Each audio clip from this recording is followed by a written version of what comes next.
and we ain't never got to box again. Well, I already been getting these bets, but now it's time for you to get your just due.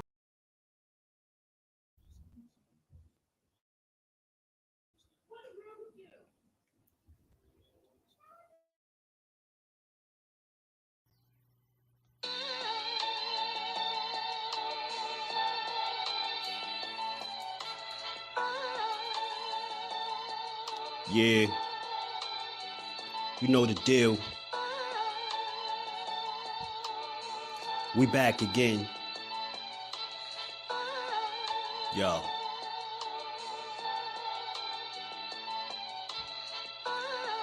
A round of applause for Jersey's finest. A lot of content creators not worthy, but they minus. They get offended and start singing like the whiners.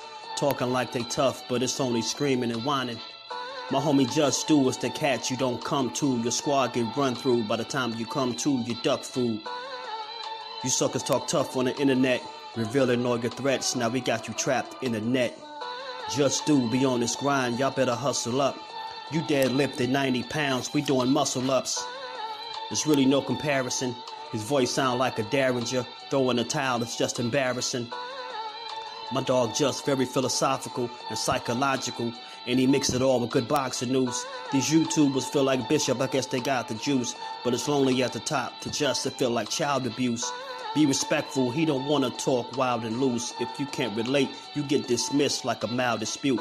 These weird cats will tell lies that then they hide the truth. Wide beyond views, you lose your life when you collide with dude. It's JusDueBoxing. All you cowards quit jocking. Kirk is official with no other options. Yeah, yo.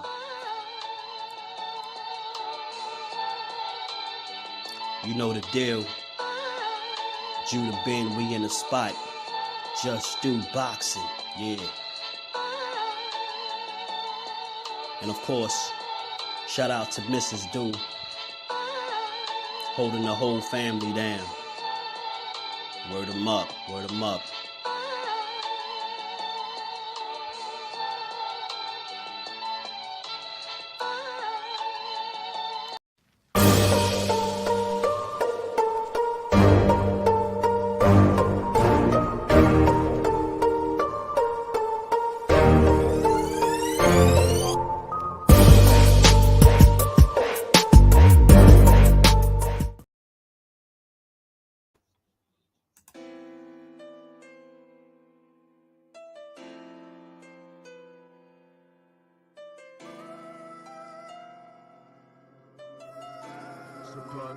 Beats.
What's good? What's good with the fam? How y'all feeling? It's fight week. And Dad, we got work to do, man. We got work to do. Salute to the family. Figured that'd get y'all in the mood a little bit, you know, to see this fight that's coming this weekend. Like I said, it's the fight week, so I'm going to be talking about this fight all week, as I will any big fight coming in the near future. From here on out, I'm going to always big up the fights the whole week of the fight. I feel like it's only fit, and that's the right way to do it, man. So salute to the fam. We back again to get boxing is just due. Let me say what's up to the fam. Kai Sports, salute family. How you feeling, bro? He said you're going to take your boy Bob's advice. You're going with Loma. I ain't mad at it. Kurt, what's good, my bro? How you feeling? Make sure I give you. Oh, man, I appreciate that. All love, man. Appreciate you, Kurt. Johnny Q, my bro, what's good with it? DK, what's good with it? This fight gonna answer a lot of questions for sure. D Free, my bro, what's good with it? Mike Kirkland, what's happening with it? Mike, what's good, bro? How you feeling? Thrill Hill, what's good with it? Mike Biggs Boxing, my bro, what's happening with it, man? Jose Diaz, salute, brother. How you feeling? Let me take it beat like a man. Get your paycheck because you're not going to beat Devin. Devin wins by decision. Easy. Will be nice. You get a late stoppage, right?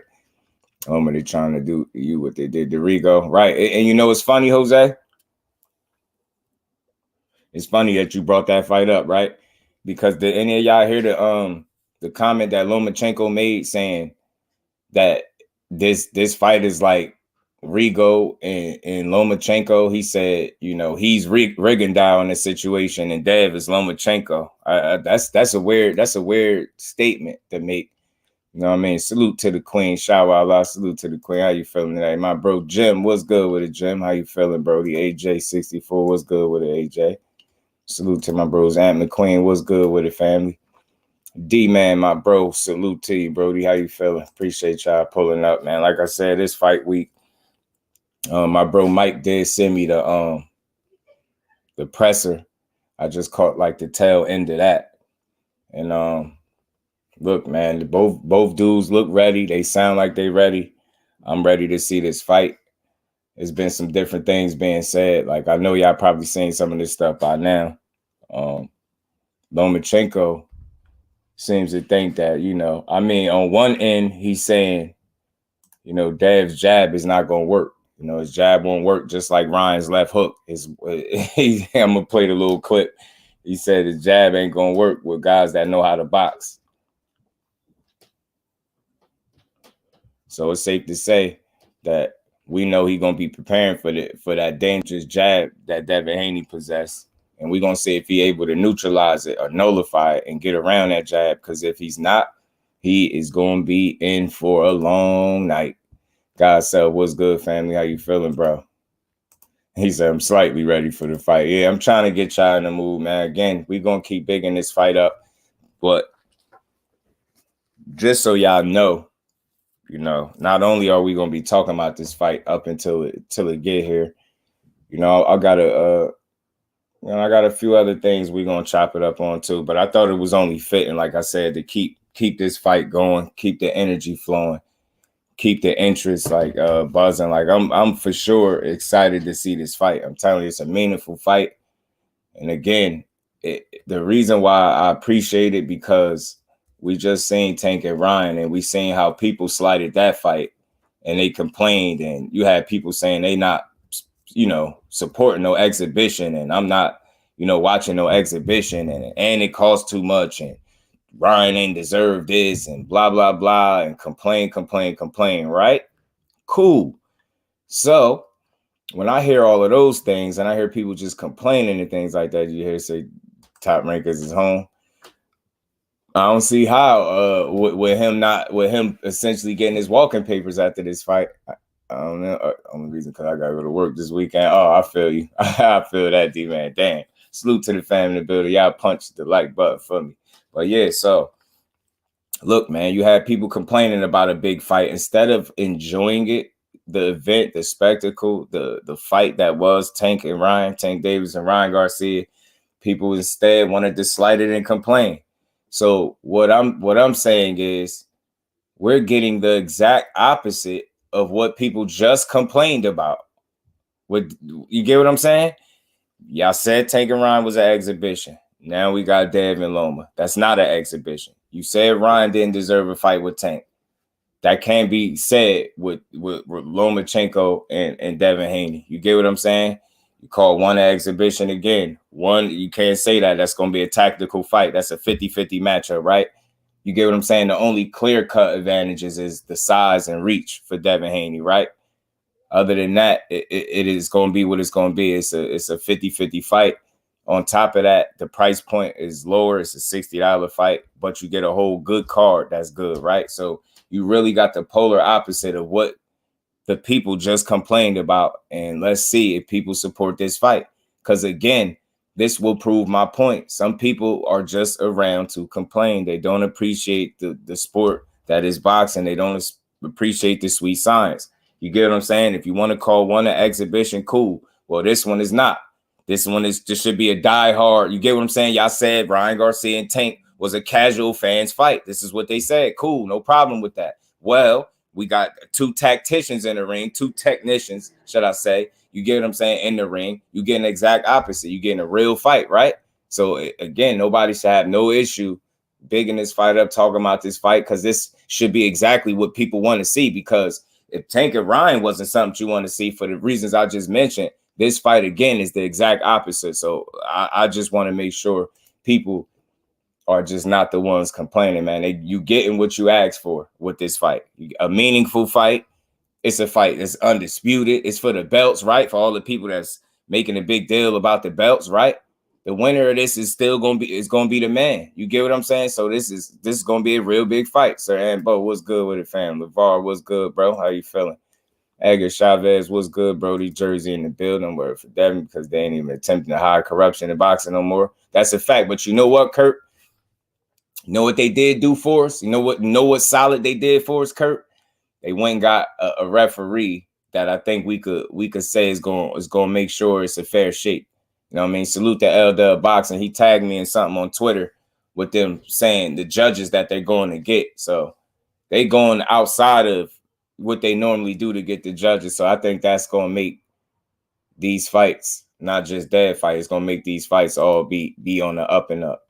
You know what I mean? That's a good sign right there. Every weekend. Right. That's what I'm saying. So every time it's the week of a good fight, a big fight, meaningful fight, I'm just going to speak on it, man, throughout the, I'm going to speak on it throughout the week. But I also got some other things to talk about when I'm done with this as well that we're going to build on. Dev has an edge, I believe Devin's going to whoop him. I ain't mad at it, bro. Anything, it can happen. Sugar's always going to have something to complain about. Yeah, and God's self, right? That's a fact. So what I do is, because I really love this sport, right? So I enjoyed the exhibition, if you want to call it that, the spectacle, if you want to call it that was Ryan Garcia and Tank. I enjoyed it. You get what I'm saying? But I also enjoyed the sweet science. I enjoyed a true 50-50 fight, a fight that's going to be meaningful, fight for all the belts, a fight about respect. This is about reputation. You get what I'm saying? This is about being exactly who you said you was all these years. Dev got some, look, like you got to think, he been saying that the consensus is, at least in their mind, they've been chasing this dude for 4 years. They've been chasing this dude for 4 years. So again, there's some very big implications at the end of this fight if he don't win it. You got to think he got something really, he got to stand on business, y'all. he been talking crazy. He said he been chasing this dude. You get what I'm saying? Safe travels, Edgar. Safe travels, bro. I'm excited too, Mike. I'm excited to see it. Ricky Williams, my bro, what's happening with it? How you feeling, Brody? Appreciate you stopping through. William, old school, salute, brother. How you feeling? As they got Harvey Doc, Kurt. They got Harvey Doc for Dev and Loma. So I think we in good shape when it comes as it pertains to the referee. You get what I'm saying? It's Loma versus Rigo, just the shoes on the other foot this time. Hey, Rick, though. It's funny that you say that. But did you hear Loma said that himself? Loma said this himself. He said this fight is like when he fought Rigo. He said the difference is he's Rigo and Dev is Lomachenko. I'm like, that sounds crazy. Rick, is he conceding to defeat? Because I get it. You trying to say from a size standpoint. I get that, but nah, it's deeper than that, bro. I gotta go deeper than that. It's deeper than you just at the size disadvantage that Rigo was when he fought you. I'm not trying to hear that. Are you feeling like it's gonna play out how you and Rigo played out? Because you dominated, bro. You made him jump 2 weight classes for the smoke. He did it, and he didn't look good at all. And you beat him up. Is Dad about to do this to you? Is that what you're saying? Are you about to quit on the stool and don't come out for the 7? You get what I'm saying? Is that about to happen? What is he telling us right now? If he wins, how he feel? His answer was he just want to go home and think.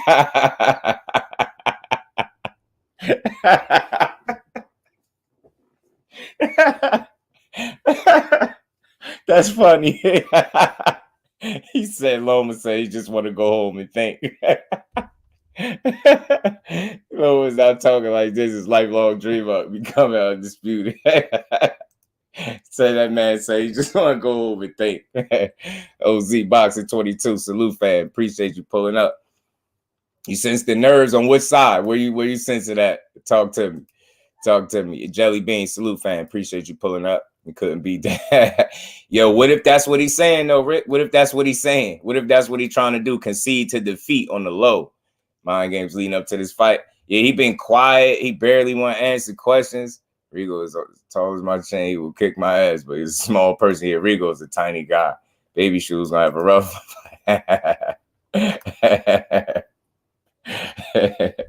Salute to everybody in the building. Y'all smash the like button.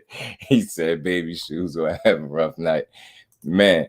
So is bro conceding to defeat though, or what? What's happening? Like, why are you comparing this fight to Rigo? I can see, like, I don't know, if you was calling him Rigo, you was like, I'm gonna treat him like I did Rigo. Like, you should have been saying that.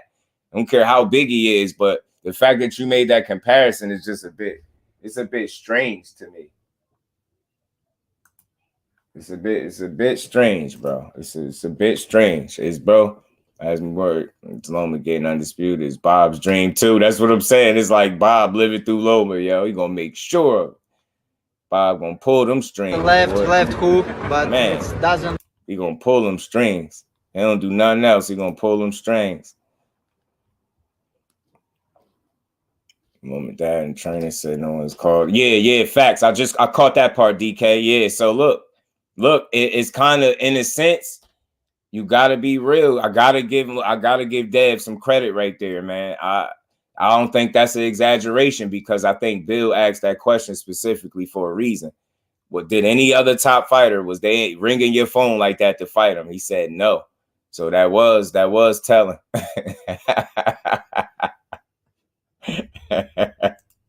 Oh, yeah. Undercard boxing was good, bro. He said call it right now. He said Haney ducking boots. That's how they be, right? Nah, bro. Haney need to start fast and hard and don't let up. Park that dude right. That's why I played that little edit that I had, yo, because again, that's pretty much the work that Dev is putting in for this training camp. I think he, Like he talking about rolling over this dude. He talking about walking over him. So I think Dab, the only way he can do that if he come in there to try to hurt him. You get what I'm saying? D1, what's good with it, family? How you feeling?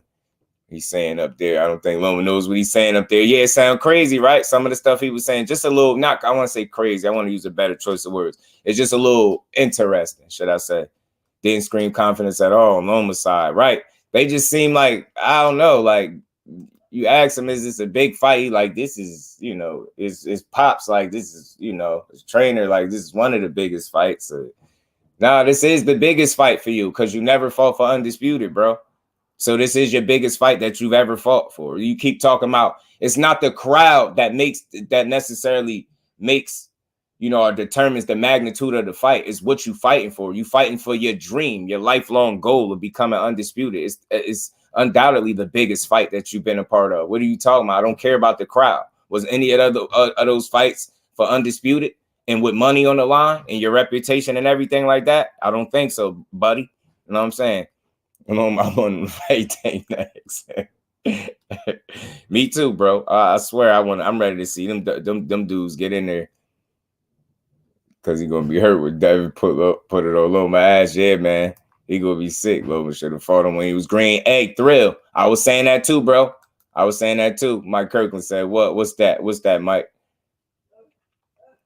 What's good with my brody, Mike? Yeah, yo, so look. Yeah, he should have. That's why I said the same thing, bro.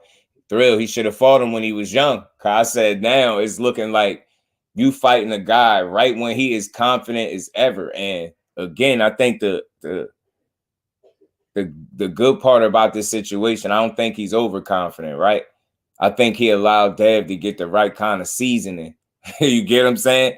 You allowed that man now, y'all. People can keep saying Campos is this and that, right? Keep saying Campos is this and that, but I think he got the right amount of seasoning, the right kind of seasoning that allow him to be as confident as what he is today. And he's very sure of himself, which I think makes him dangerous, right? If he's overconfident, that makes him foolish. But I think if he's confident the way he's supposed to be, which I think he is, I think he feel like he can go in here and beat this dude up. Rail call Benavidez straight. Let's do this next. I know him. Yeah, I love to see that. Grease with fire was good with it. Long I walk through those puppy. Yo, that's gonna be interesting. That was like, what you say? Yo, they funny up there together, yo. They funny, Morel. Morel, that dude, man. I rocked a few times. He knows how to avoid that.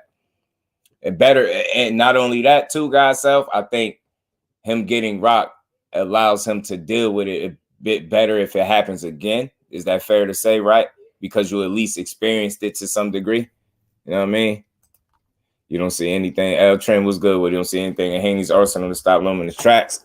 And I get that. I get that too, bro. But I'll say this. We got to see, right? We got to see. You get what I'm saying? Because I ain't saying Loma is Cheney or nothing, but I don't see him as the kind of guy that's just going to walk through shots. Loma, his game is to not get hit, to get hit as little as possible. Like, so I don't think he gonna want to test that theory in that way. But we're gonna see. It's gonna be interesting to see how Haney's power look against Lomachenko in terms of gaining respect, right? I want to see it. I want to see it bad. Haney, as DK said, Haney has pillow fist, no chin. Loma said Haney only has a jab, nothing else. I'm about to play this little clip too, since Loma has hair power and skills. Loma should win easily. If he doesn't, Loma trash. Right, Loma fans. Y'all crazy. Absolutely, DK. Think this going to do numbers, 100, 200K. I hope it do numbers, bro. I really do. Only way perfect and raises his IQ above Loma, and I just don't see that. Barely beat above JoJo. I think the game plan factored in to how he fought with JoJo. I think it was a totally different game plan. I know for sure he won't approach this fight the way he did with JoJo, but I get the point. I definitely get your point. Haney feet will surprise Loma. That's what I want to see too. I want to see if Loma is going to be successful with these angles he like to use, or is Dev going to be successful, you know, swimming without getting wet. You know what I mean? Walk through that shit is going to be very interesting. That's going to get bad. That's God's self. That's bad news if he can do that. Dev is moving up and we ain't getting no fights that we thought. Yeah, right. So either Frank is the next man up after Tank. I like Frank Martin. I count on Bob judges out. I'm still sticking with it being 50-50 fight. I'm right on par with that too, Will. The 50-50 is real. Katie versus Haney next undercard on it. Oh man, I'm telling you, you see how excited that 93-year-old man was to see his son up there fighting for Undisputed. Nah, for real though, for real. Nah, for real. Real talk though. That's a fact though. He excited because I don't see Loma beating Devin by decision. I got you. Listen, man, we're going to play this little clip real quick and we're going to get right back to it. Ashley's Corner. Salute to my cousin. How you feeling today? Appreciate you stopping through. You know, it's the same like Ryan Garcia has a left hook, but it doesn't work with guys who knows boxing. So the same, we understand it, we know it, but everything can happen during a fight. I don't know what happened, but if you know about his jab, I know about his jab too. I know about his jab too. If you know about his jab, I know about his jab too. Here, Loma, hold on, I got rid of that. But if you know about his jab, I know about his jab too.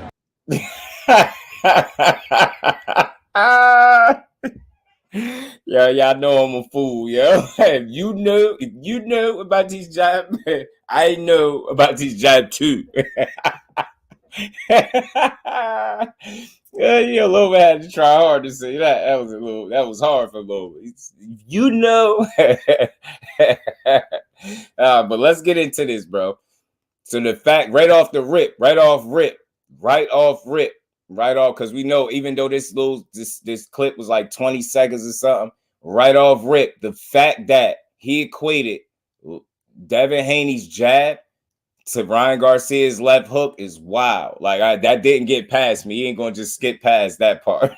I heard what you said, Loma. You said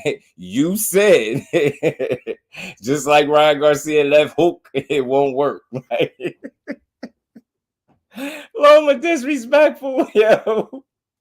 Yo, nah, y'all. Look, yo, Loma disrespectful. How you gonna come on like this? Look how he came on. Look, hey, you know, it's the same like Ryan Garcia. Hold on. Look, hey, you know, it's this. Look how he hunts his shoulders, y'all. Nah, y'all know I'm a fool with these clips, man. Look, I see everything, bro. AB, salute to the IT. What's good with it, AB? Appreciate you pulling up. Nah, bro. Look how he hunts his shoulders from the rip, bro. Just look, hey, you know, it's the same like Ryan Garcia has a left hook, but it doesn't work with guys who knows boxing. Yo, so the same, we understand it, we know it, but everything can happen during a fight.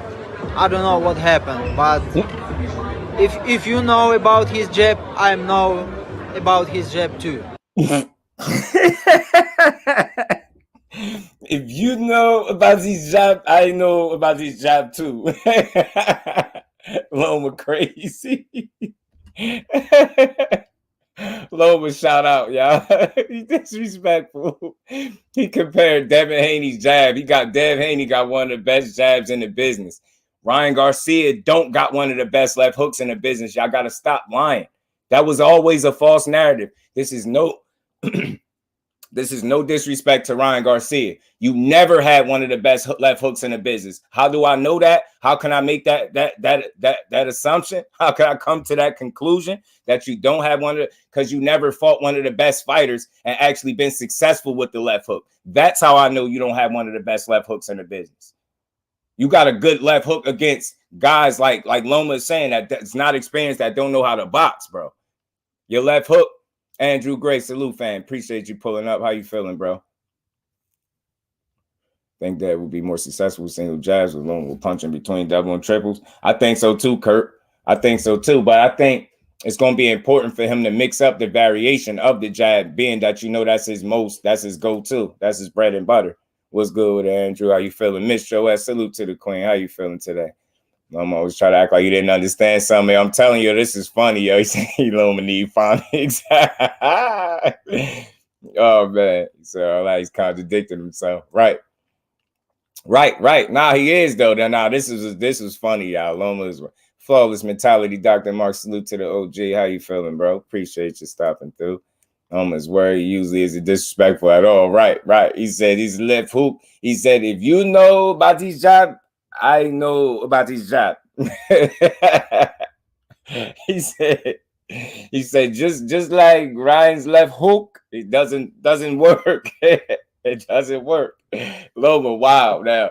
Now remember you said this. Remember you said this when that young boy started applying them jabs to your face in a heavy dose. Remember, I'm gonna remember this clip. This clip gonna be playing back in my head. If you know his jab, I know his jab too. I'm gonna be saying that all night. Every jab Haney land, I'm gonna be saying that. I swear. Nah, bro. The way you just disrespected Haney jab, bro, is bogus. It's beyond me. Yo. I am appalled, bro. So every time Haney jabbed this man in his face on fight night, I'm gonna just be saying at the TV, if you know about this jab, I know about this jab too. Happen, but if you know about his jab, I know about his jab too.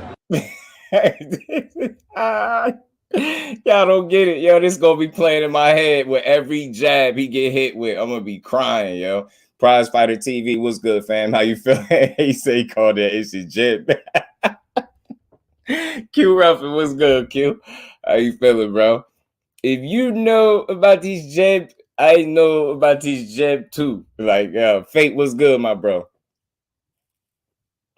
He said that man me confused when he's trying to tell Loma he knows what's up, but he was just talking to talk. Had me and Loma confused. Say, had you and Loma confused, huh? I need Haney to cut Loma. Telling you, yo, he gotta beat his ass. He said, what that? He said, what is it, jab? Oh man, yo. Loma's trying to make Devin come in there fighting angry, right? And Dev know better than that. And again, one of the most impressive aspects, again, I keep saying this about Devin Haney's fight game, is his ability to stay disciplined under pressure. Now, how much pressure could he stay disciplined under remains to be seen, right? But I think so far so good. Under pressure, that man stays disciplined and he sticks to the task at hand. So I think that gives him a leg up in terms of just being able to compete. The fact that he's aware and he's very conscious of being disciplined in that ring and what it could do for him. You get what I'm saying?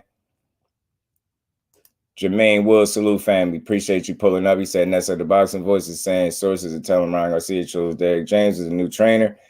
I was hearing, like, because I heard about the Dallas situation, right, Jermaine? I heard about it. I was hearing Ronnie Shields too, but maybe he might have a little inside source because sometimes his boots be on the ground. So he might not appreciate you pulling up and adding that too as well. Salute to Jermaine. You are all steak and shrimp. That's what I like to hear, bro. Glad you good. Y'all smash that like button for your bro. Sub to the channel if you new. We're going to keep rocking out, man. And he was saying his best chance was to be dirty, but he explained it confusingly. That's how you know that Haney don't actually have a problem with Loma. He's trying to trash talk, but it's hard. I felt like it was a little stretch, like when because I'm going to find a clip too when he was talking to him when they was walking in the hall or whatever, the back area, wherever they was at. And he was telling them, like, what fight, Loma wanted to know. Like, he was genuinely wanted to know what fight was I dirty in, bro. And he like, all of them. He like, huh? Like, but what fight? And Loma was on his ass. Loma was like, but what fight? He was like, the Comey fight. You hitting on the break. When they say break, you hit.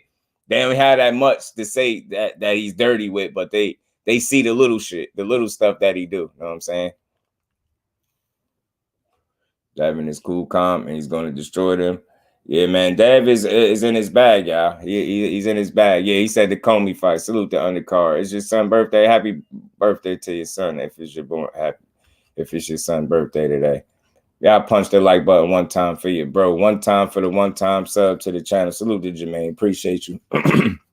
We're going to see. I mean, again, the reason why I feel like just right off, just to go off what Jermaine was saying real quick, if Ryan Garcia did choose Derek James, the reason why I feel like he could be successful because of the things that he has already to work with, right?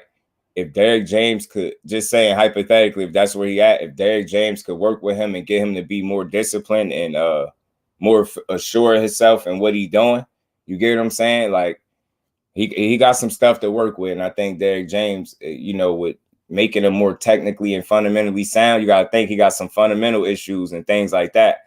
He got some things you can honestly say, if you're paying attention to Ryan Garcia, if you don't just hate him, you can honestly say he's not without talent, and with the right schooling and training and teaching, he could really become a much better fighter than what he is right now. That I'm sure of. It's just a matter of him. He got to take it serious. Appreciate you, bro. Protect yourself at all times. Facts. Salute to my bro, Undercard Boxing, the color in the chat. Send the B-Day wishes to my son on his 5th B-Day. Happy born day to your son on his 5th B-Day. Happy born day to the young king. Appreciate the support, man. Much love, Brody. And we ain't never got a box again. Well. I already been getting these bets, but now it's time for you to get your just due. Good with it, Ken. How you feeling, bro?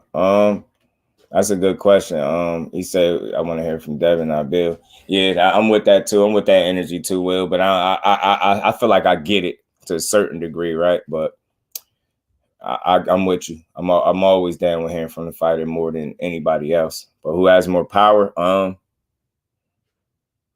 don't know. Loma could cut you up in there. I ain't gonna lie, man. He got a nice little thump on his punch. It looked like to me, you know what I'm saying? He might have the edge there, but you know what? It's one of those things you gotta wait and see how their power affects one another, right?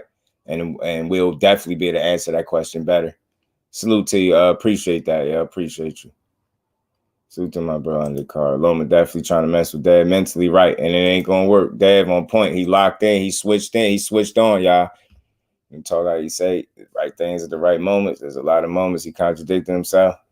Yeah, man. I got a little clip from him too. I got a little clip from him as well. Derek James, Earl Smith, Jamel Charwood, Ghost, Anthony Joshua. I need a more educated lead hand. Derek James can help with that. You feel what I'm going with it, Ant? You see where I'm going with it? I wouldn't recommend Loma get dead mad. He go over there, he go in there AB and try steamrolling for real. Working together could make Ryan top level. He said Angelo Dundee in the Matthew store. Appreciate that, man. Appreciate you, bro. Schizo Paul, what's good with it, family? Devin, sparring MMA fighters, just check your DM.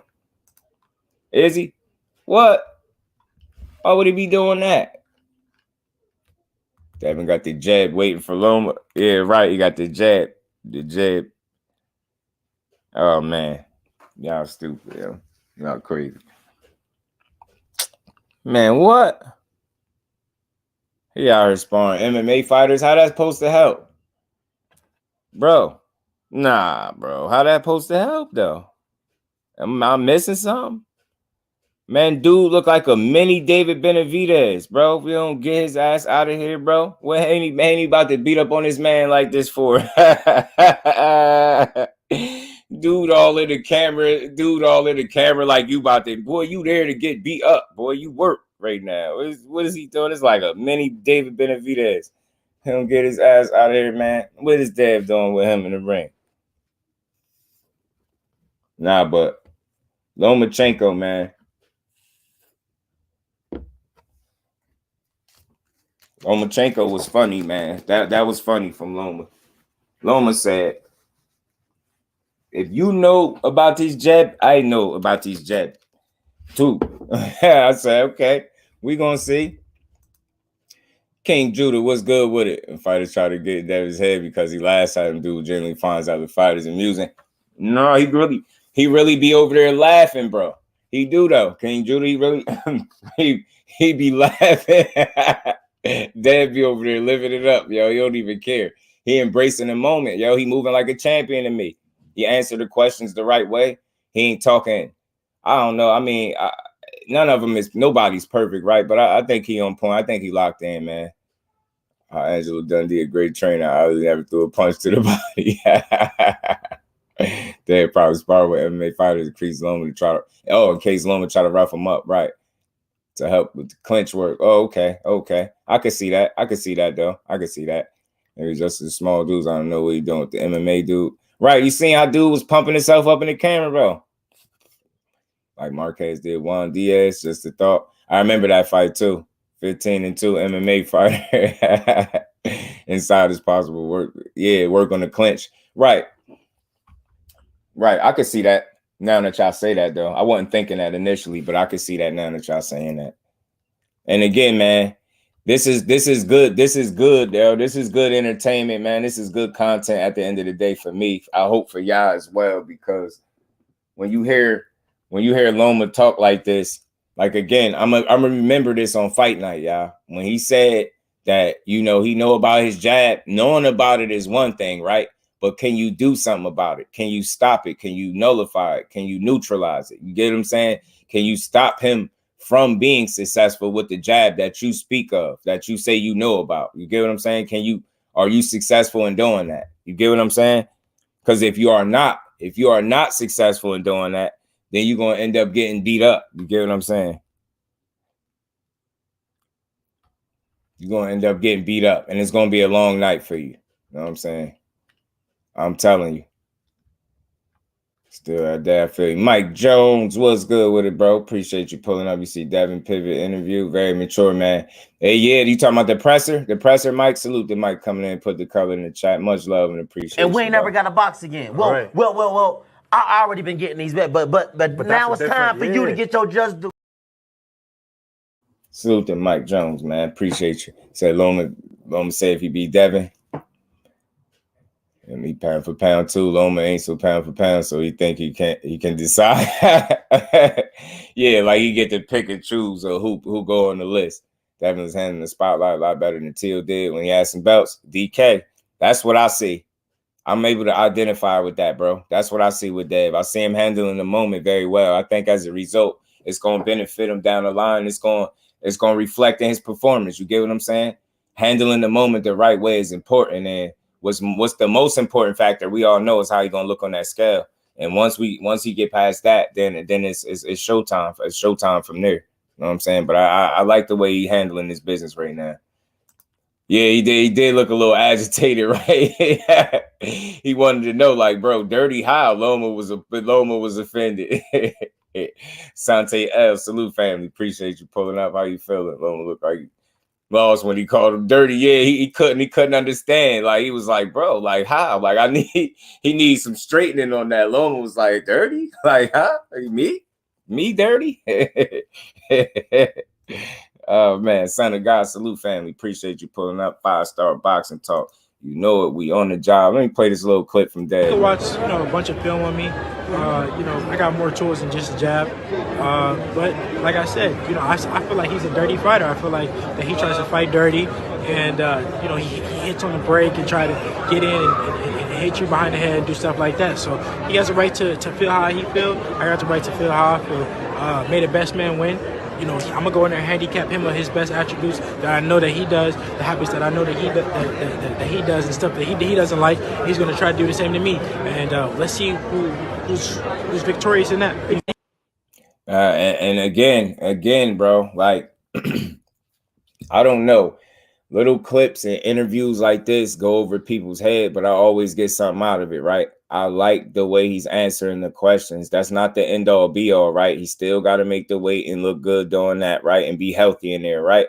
But at the very least, you could say he's very aware. He's a wise young man. He's coming into his own, and he's handling this moment very well. I do appreciate the way he's handling this moment. He's saying the right things, and just to be fair, the same way Loma says he knows about his jab, knowing about it is one thing, but you gotta, can you nullify it? Can you neutralize it? Can you stop him from being successful with the jab? You get what I'm saying? Because it's one thing to know about something, like, you get what I'm saying? It's like when fighters say Tank punch hard or he got power. You know that. Y'all all know that, but can you do something about him being strong? You get what I'm saying? And when people really realize the answer to that, they'd do a lot better off. They'd be a lot better off when it comes to Tank. But yeah, so that's just something I see that's going to benefit him. His mentality, again, man, they say this is 90% mental. And again, just to be fair, if he knows about the dirty tactics like the hitting on the break or hitting behind the head and things like that, right? So knowing about it is one thing, but can he do something about it? Can he stop Loma from having those dirty moments and being successful in those moments where he liked to be dirty? You get what I'm saying? Let's see if he's able to do something about it. And like he said, let's see if the best man made the best man win. You get what I'm saying? Brian, shut up, humble himself, take a little bit. Right, guys. So he did an interview with Ryan Clark, Fred Taylor on the Pivot Show. Did he? Bet, man. Salute to Mike Jones. Miss Joette. Salute to the Queen, the voice always on the grind. Much love, much appreciation, Queen. Supporting the grind is always. And we ain't never got to box again. Well. I already been getting these bets, but now it's time for you to get your just due. Salute to the Queen. Much love, much appreciation. And Jim in that Cash App is always showing love, man. Much love, much appreciation, Jim, man. Truly appreciate you, my brother. And we ain't never got to box again. Well. I already been getting these bets, but now it's time for you to get your just due. That was to my bro Jim and Clean Miss Joette. Much love and appreciation. Yeah, Manny Benavidez acting like he about to work that, knowing he there to work. He knowing he there to get worked over, bro. Rolling around a both food at 140. Anyone thinks different or just fanboying. Facts. Kurt, I got a short video coming up with that about that, and I hope I hit the points the right way because I'm going to talk about exactly that comment that you made. Them being food, Rolly, Ryan, and I believe Tio. He's going in that mix too. I believe those dudes are the food of 140, and I'm going to make a short video, hopefully demonstrating that to y'all. You know what I'm saying? I'm definitely going to make one. I mean, I already got the clips and stuff I want to use for it, so I'm going to definitely go ahead and make it. Because I think they all are food. Use his head in the clinch like Warden Hopkins did. Call it dirty boxing, but it's an old school tactic that I like about Lomachenko. Yeah, them veteran tactics sometimes, DK, man, those little nuances that you able to maneuver and get away with in the ring help you win sometimes. And I think that's what Dev is preparing for Loma to try to do, to utilize those little tactics and things like that to be successful. It's going to be very important for him to neutralize all of that stuff. You get what I'm saying? Don't let Lomachenko be successful being dirty. And again, had that same mentality that Errol Spence had, bro. No disrespect to the sport of boxing, but you know what Earl said, and when he fought Sean Porter, he get dirty, I'm gonna get dirty too. You get what I'm saying? Like, I ain't saying I want to see no slugfest with nut shots, but you get what I'm saying. If you get dirty, you're gonna get roughed up, bro. I ain't going for none of that dirty stuff. And that's also got to be dead mentality. I ain't playing with you. You're gonna fight, and you're gonna fight clean, or I'm gonna beat you up in there. You get what I'm saying? I'm gonna beat you up for trying to be dirty with me. You know what I'm saying? The little veteran tactics will get you through, yo. They will. They will, man. So again, man, we gonna see that as this fight continue to get closer and closer, man. I continue to be excited for it, and like I said, I just keep finding different reasons to talk about it. And every day they're giving us something different to talk about. These press conferences matter. You get what I'm saying? The mentality of both fighters going into this fight actually matters. You get what I'm saying? You want to see where these dudes' head is at, and Dev is locked in. It is tunnel vision for him, and I think that's all he got his sights locked on is beating this dude. Because again, he got the most to stand on to me. He got the most to lose. He the champion. He the champion, and he chased him down, and you've been chasing him for 4 years. Imagine chasing somebody for 4 years and not beating him, y'all. That's a real possibility, and that's just me being real. That's not saying what I want to happen, because I'm rooting for Dev 100%. Unapologetically, I'm rooting for Dev to whoop ass Saturday night. But just playing devil's advocate, that's a side of it that people ain't really explore. And I get it because you rocking with him and you 100% confident. But I'm just being real. In the sport of boxing, we all know anything can happen. And with the level that Loma is able to perform at, he's more than a live dog. He's not this old man that people are trying to make him out to be, to try to, lessen the magnitude of the fight. Nah, he's not no old washed up guy. We're not doing that. No, he not. He's a credible, solid, a valid opponent to be fighting right now. But imagine, y'all, this is the part people not exploring. And I ain't saying this is going to happen. I'm just saying, so putting this on people's mind. Imagine chasing a guy for 4 years. In the process of chasing him, you become undisputed, something he's still chasing. And then you double back. Instead of resuming your career, y'all, you double back to then get this dude an opportunity because you want to beat him and prove you better than him. And it's been 4 years and you lose when you didn't have to fight him. That's big. Just think about that. And even if it don't happen, the fact that that's a possibility makes this fight dope if you really paying attention. You get what I'm saying? That's a real possibility. The belts could really change hands. I ain't saying they going to. I ain't saying I want to see that. Y'all know who I'm rooting for. You get what I'm saying? But I'm saying that's a real possibility, bro. That'd be wild. I'm telling you, it'd be wild, bro. See Dev hurting him. I'm telling you, the way he been training, bro, I wouldn't be surprised, man. Devin gonna smoke Loma, easy work. I feel you, Mike Biggs. Really help him do numbers, look good doing it. Left hook, sleeps, bro. Ryan, agree. Yeah, to get him back in there, definitely D1, definitely though. And Lomachenko come in, whatever. Loma realize you're over. I feel that. Only a mother could lay out. Y'all crazy. Right. He definitely a credible opponent, guys. Self like, y'all punched the like button one time in the mouth for your boy, man. Let's turn the likes up. If y'all ain't hit the like button for your boy. I think Devin's gonna hurt him. I just see him on the scale. Just need to see him on the scale, right? It's definitely a possibility. And you get what I'm saying? And again, Chief Wildfire, salute family. Appreciate you pulling up. And again, I ain't saying like that's what's gonna happen, but it's just fun to explore that possibility. Like, and again, it just helps people understand the magnitude of the fight. Again, yo, imagine chasing somebody for the 4 years that you said you've been chasing this man, right? Imagine chasing him for these 4 years, and you achieve his ultimate goal. What he's been chasing since he's been a professional was undisputed. You became that at 23 and then defended it at 24. You already surpassed him. You don't even have to fight him. But because you want to test yourself and prove that you're better than this guy that you've been chasing for 4 years, you're giving him the opportunity. But imagine you losing when you didn't have to fight him in the first place. That's what makes this fight dope. I think the more I look into that, and his decision to do this, and even though he know it's a sacrifice each and every time he step on the scale again at 135, given what he went through in the second Kambosos fight, you just gotta respect it, man. You got to.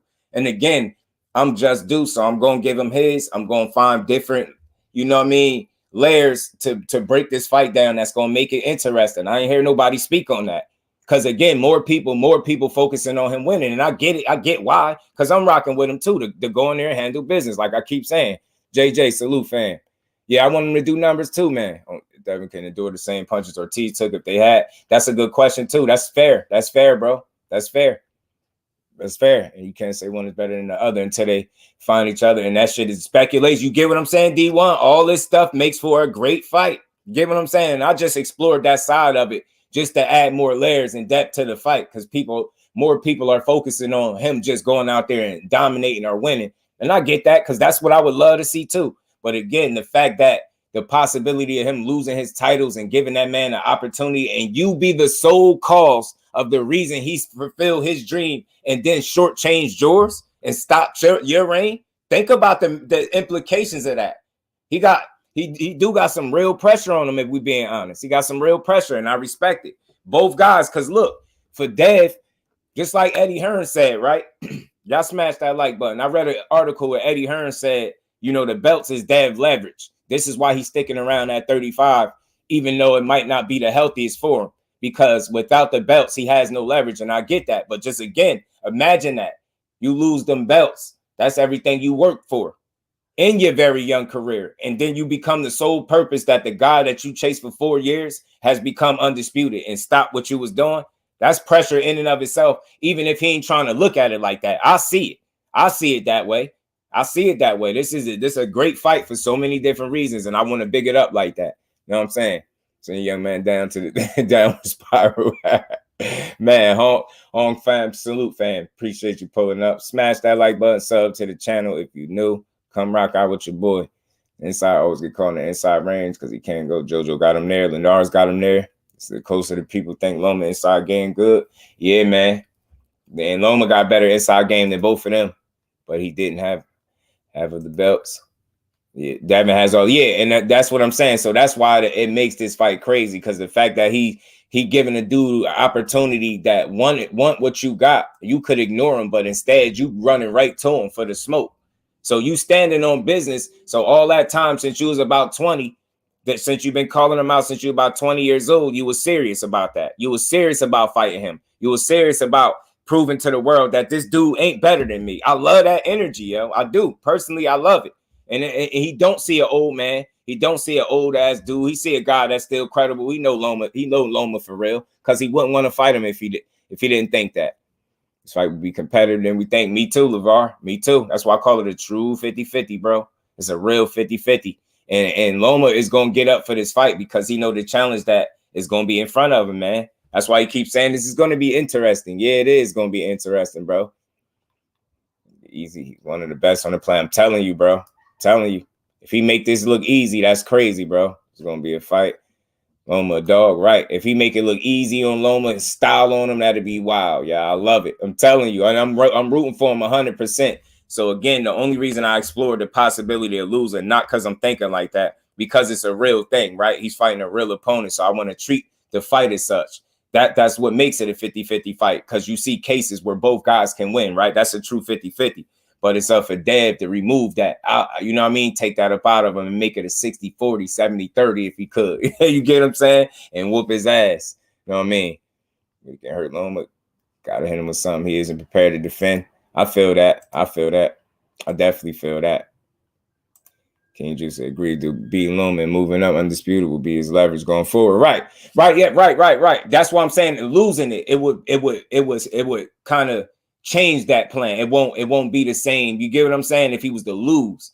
So again, while I'm even exploring that, that's what makes this fight even more dope, because he has that at the back end, the possibility of losing to a guy that you didn't even have to fight, and you achieved what he's still chasing. You get what I'm saying? So it makes the fight even more dope. But I'm right with you, man. Look, I want to see. I can't wait to see it, man. That's why I'm going to talk about it as much as I can, man. Hong said, imagine a KO or no Mazda becoming a meme, too. I see that Rolly on the ropes pick everywhere. That's a fact. There ain't nobody trying to go to meme, man. Mike Kirkland in the super chat. Much love, much appreciation, bro. Need some more of that dog out of Devin this fight for my liking with his big size advantage. And Mike, the way he's speaking in terms of like steamrolling him and trying to really go in there and retire him, I think we might see a more assertive, I want to say, I don't even want to say aggressive, but more assertive and boss type Devin Haney in there. Like I think he gonna want to impose his size and you know what I mean? I just want to see him be physical with Loma in spots and really like treat his ass. And I think that's the way to do it. I think that's the way to beat Loma. Look at the way Salido beat him. And Dev is way better than Salido. You get what I'm saying? But I'm just saying being physical with him, not letting him be cute. Dev, you ain't gotta be cute because he ain't you the bigger man. So this, if it was ever a fight that you could afford to kind of be physical, it would be this one, in my opinion. I think so. I think the time would be right for it. I think this would be right for it. They don't expect it. They think that you hear it right now. All people saying he gonna jab, hold. That's not gonna work. It's going to surprise a lot of people if this dude decide to be physical with Loma and go in there and take it from him, treat him like he the challenger. You get what I'm saying? Dev got to go in there with a challenger's mentality. Like you know what I mean? Stopping him from becoming undisputed, gotta feel and be the same as you taking it from him. You get what I'm saying? You got to have that same mentality. Salute to my bro Mike Kirk. And we ain't never got a box again. Well, I already been getting these bets, but now it's time for you to get your just due. You got to go in there. I just want to see him go in there and take it from this dude. You know what I'm saying? Really, like really. If you want, you're going to eat so many jabs, right? And every time, Jose, every time one of them jabs hit him, see, throw a salute, fan. Appreciate you pulling up. Every time one of them jabs hit him, I'm going to just have that clip playing in my mind. If you know about the jab, I know about the jab too. I'm going to remember that. Time with Dad fights too straight up, which leaves his body open. He can't do that against Loma. That's a good point. Feeling in a way he makes it more. In this fight at 135, yeah, it'll be interesting. Dad by stoppers. Let's put that good energy in the air. See, put it in the air. Let's go. We're gonna treat Loma worse than Kambosos. That's the energy I like to hear, man. Dad, go in there. You got work to do. Go in there and handle. And this is nothing against Loma. I'm just rooting for the young guy to keep continuing to be successful because I think he'll make the bigger and better fights. That's it. That's all. Let's go, Dad. We got work to do. Let's get to it, man. Welcome, man. I'm telling you, break him down. You gotta have that mentality. Like you want to see. People ain't never seen nobody go in there to really take it from Loma and break him down. People always give a man too much respect and he end up beating him up. You get what I'm saying? He gave Tio too much respect and you seen what happened. So Dev got to go in there and take things from him, man. That's all. Use that shoulder. I think he can do that because he got the size to do it. Still growing in the game, right? Absolutely. HJ, what's good with it, fam? What's good with it, bro? Appreciate you pulling up. Dev said he's going to show he's not that good. Right. And I can't wait to see him do it. I believe it, man. I believe it. I feel you, D1. You got to use that shoulder on him. He can do it. We're going to see the body work. Man, I'm telling you, that's where this fight could be won, DK. That body work, bro. That has much more to lose. That's why he focused on this fight. Get busy, Dad. That's a fact, bro. So he never lost his mind. Yeah, he said he never lost, right? In his mind. He tripping. Don Trey, salute family. Appreciate you pulling up. How you feeling, bro? Will said the thing that stopped Loma from being aggressive against Till was Till's power, something Dev doesn't have. Devin just has to outbox Loma. Has to keep Loma at a distance. I just feel like he's going to have to mix it up at some point, right? Because I feel like Loma's going to force the fight to be fought at a different range other than long range, right? At some point. And as long as Dev is equipped enough to deal with him at each range, just be prepared, he'll be fine. You know what I mean? And again, I think if he shows some people some inside work right here, Loma don't like getting hit to the body. I'm going to just say that. And he gives up body shots sometimes too. He definitely gives up body shots. So I'm with you. See, he's a DK saying the same thing I'm saying. He don't like them body shots, bro. He don't like them body shots. He do not like them body shots. I forgot what fight it was where that got exposed to. I was like, oh, he don't like them. He a little susceptible to that body, huh? I said, oh man, okay. You human, huh? You are human. Is the body getting hit too? He hates body blows. Right. That's what I'm saying. You gotta tear his body up. That gotta be implemented from round one. A body attack. A consistent body attack on Loma will pay dividends down the stretch of a fight. I don't care what nobody say. And you seen the way Dev was working that bag in that edit. I'm telling you, let Loma have it, man. You gotta leave everything in there. I'm telling you, I think he could do it. So he gets jabbed and say, Dad, you know about that? Yeah, right, right. I won't be saying it. I thought you knew about the jab. I thought you knew about the jab. I'm gonna say, I thought you knew about the jab. Yeah, man, power than why does anyone? I keep saying that, DK. That's what I keep saying. Like, listen, he's not a pure puncher or no puncher by any stretch. But those dudes, obviously, he's hitting them dudes hard enough where they don't want to just run in there recklessly and just, you get what I'm saying? They don't treat him like that. They give him some type of respect. Them dudes be thinking about it in there. They don't just be charging in there recklessly and doing what they want to the young man. So they obviously feeling them punches to some degree. And you can hit him with something significant early, will make Loma hesitant. That'd be smart, yo. That'd be smart, Thrill. Shock him early, clip him early before he even get warmed up, clip him early. That'd be smart. That'd be smart because I just don't think he'll expect it. I just don't. I don't think so. Kello, my bro, what's good with it? Kello, how you feeling, Brody? Appreciate you pulling up. He punches livers too. Loma, great body worker too. Yeah, he is. Loma do. And he places shots very well. When he fought Linares. There you go. Appreciate you, D, man. Appreciate you, my bro. There you go. Yeah, facts. That's true. That's true, Kello.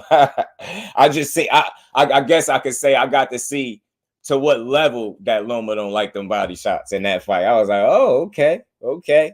Those bother you more than the chin shots. You know what I'm saying? So I think that just need to be a focal point for Dev. Right, Jose. Chop that tree down, bro.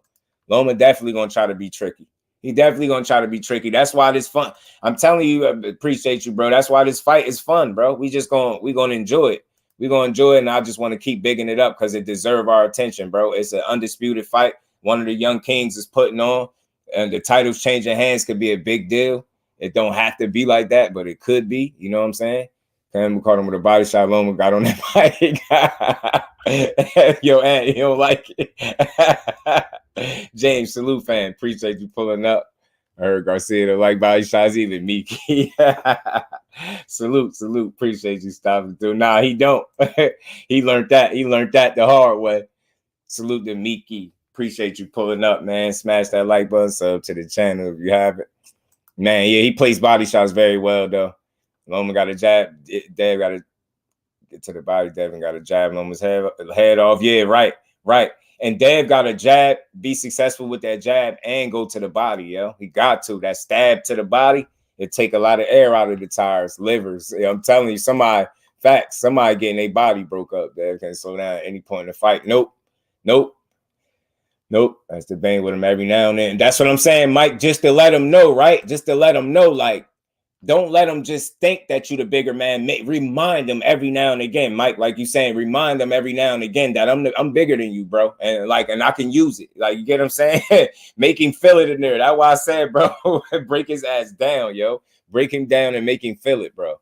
Ain't Dev Shoe has a stab jab. Yo, we saying the same things, man. That's how I know we on point, fam. We on point in here. Facts. Did you see Floyd used to utilize that, taking the air out of them tires early? And it got a weird effect when you place it the right way. And it stopped you right in your tracks. You get what I'm saying? A good one, and Dev long enough to utilize that punch. I hope that's something that he bring to the fight from round 1 all the way into the end. I'm telling you, go to that man's body. It will pay dividends, and then try to wear his ass out in the back half of that fight. I'm telling you, I want to see Dev get mean in there. I'm telling you, I want to see him get mean in it. I think he could do it because he's going to raise his level for the fight. Why? Because I believe in him, man. He putting in the right work. He going to do it, man.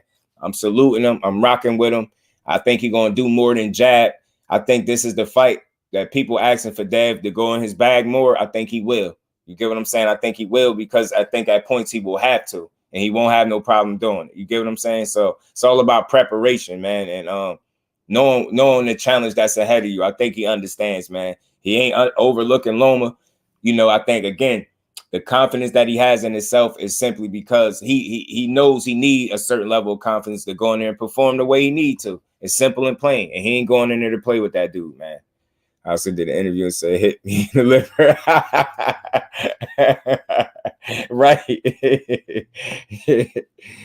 Right, man. Dad got a nasty right hand. He do. And Kambosos learned that, D-man. Kambosos learned that.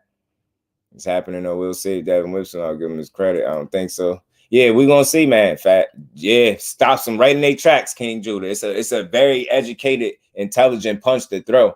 And he's very disciplined. So I feel like if that's something that he brings to his game plan, if that's something that's implemented in his game plan, he's going to be very disciplined at doing so. You get what I'm saying? Like, people just, everybody talking about the jab. There's no way he gonna just throw no jab all night, and he gonna want to do more than that, because for him to want to beat Loma up the way he said, he gonna have to throw more than that, and I think he gonna do it. Right, make a statement, yo. Make a statement, yo. And I hope it do numbers. I keep saying that.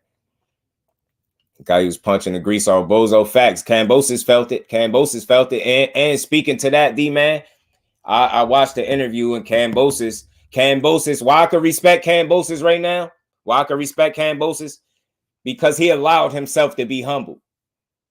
By that, I mean, after taking them 2 ass whoopings from Dead back to back, he had nothing but great things to say about the young king, saying he going to have a hell of a run. He going to go on to be a great champion.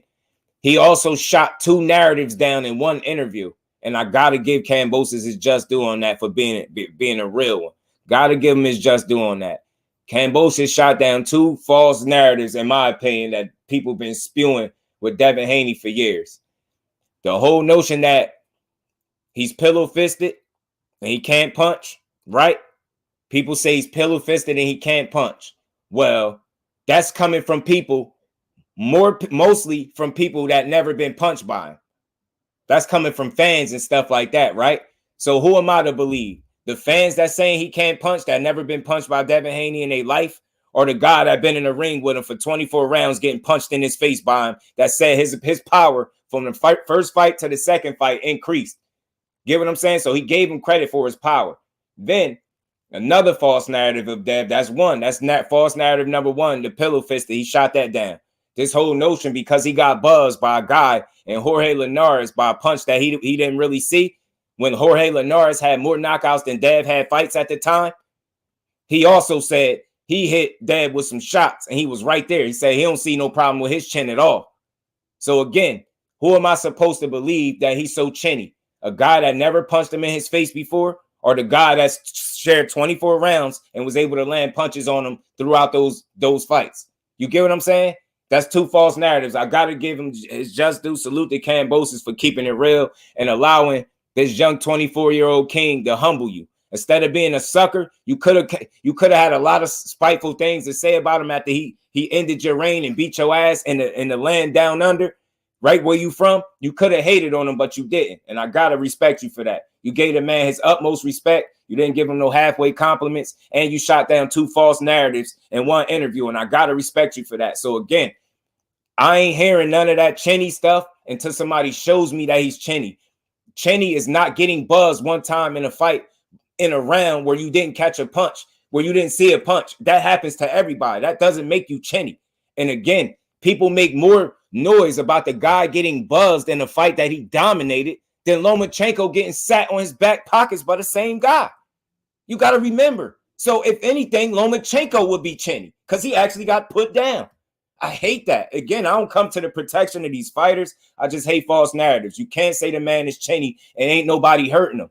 You might have seen him buzz maybe on one other occasion other than Jorge Linares, but it was nothing too major where you could say he's chinny. It's a false narrative. I hate it, bro. So it's like I can't run with it. You gonna tell me the guy that got buzzed is more chinny than the guy that got put on his back pockets? That makes zero sense.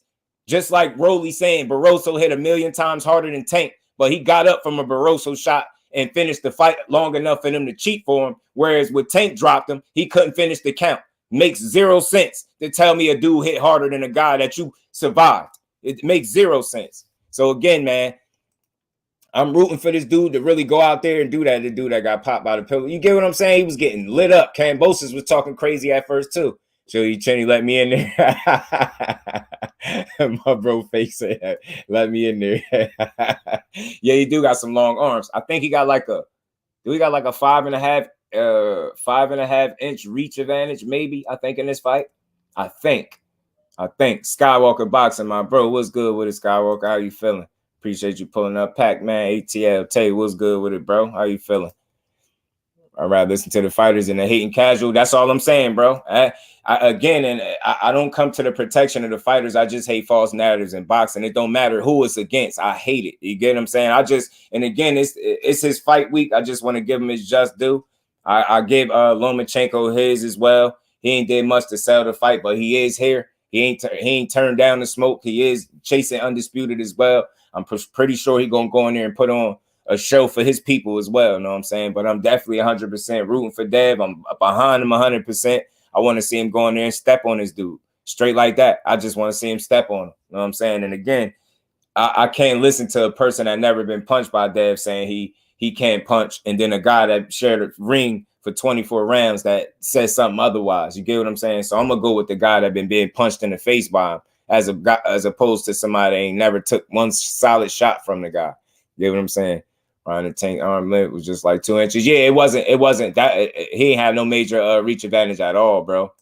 At all. Big difference, that's for sure. 5 inches, yeah. And again, it's not the height that I'm so much factoring in with Dad, because I'm a firm believer in that saying. Y'all know the saying. I didn't make it up. I just rehearse it. Height don't fight. So I'm not worried about the inches of height that Dad has over Loma, but the inches in reach, that's something that I know he could utilize, that I think could be to his benefit.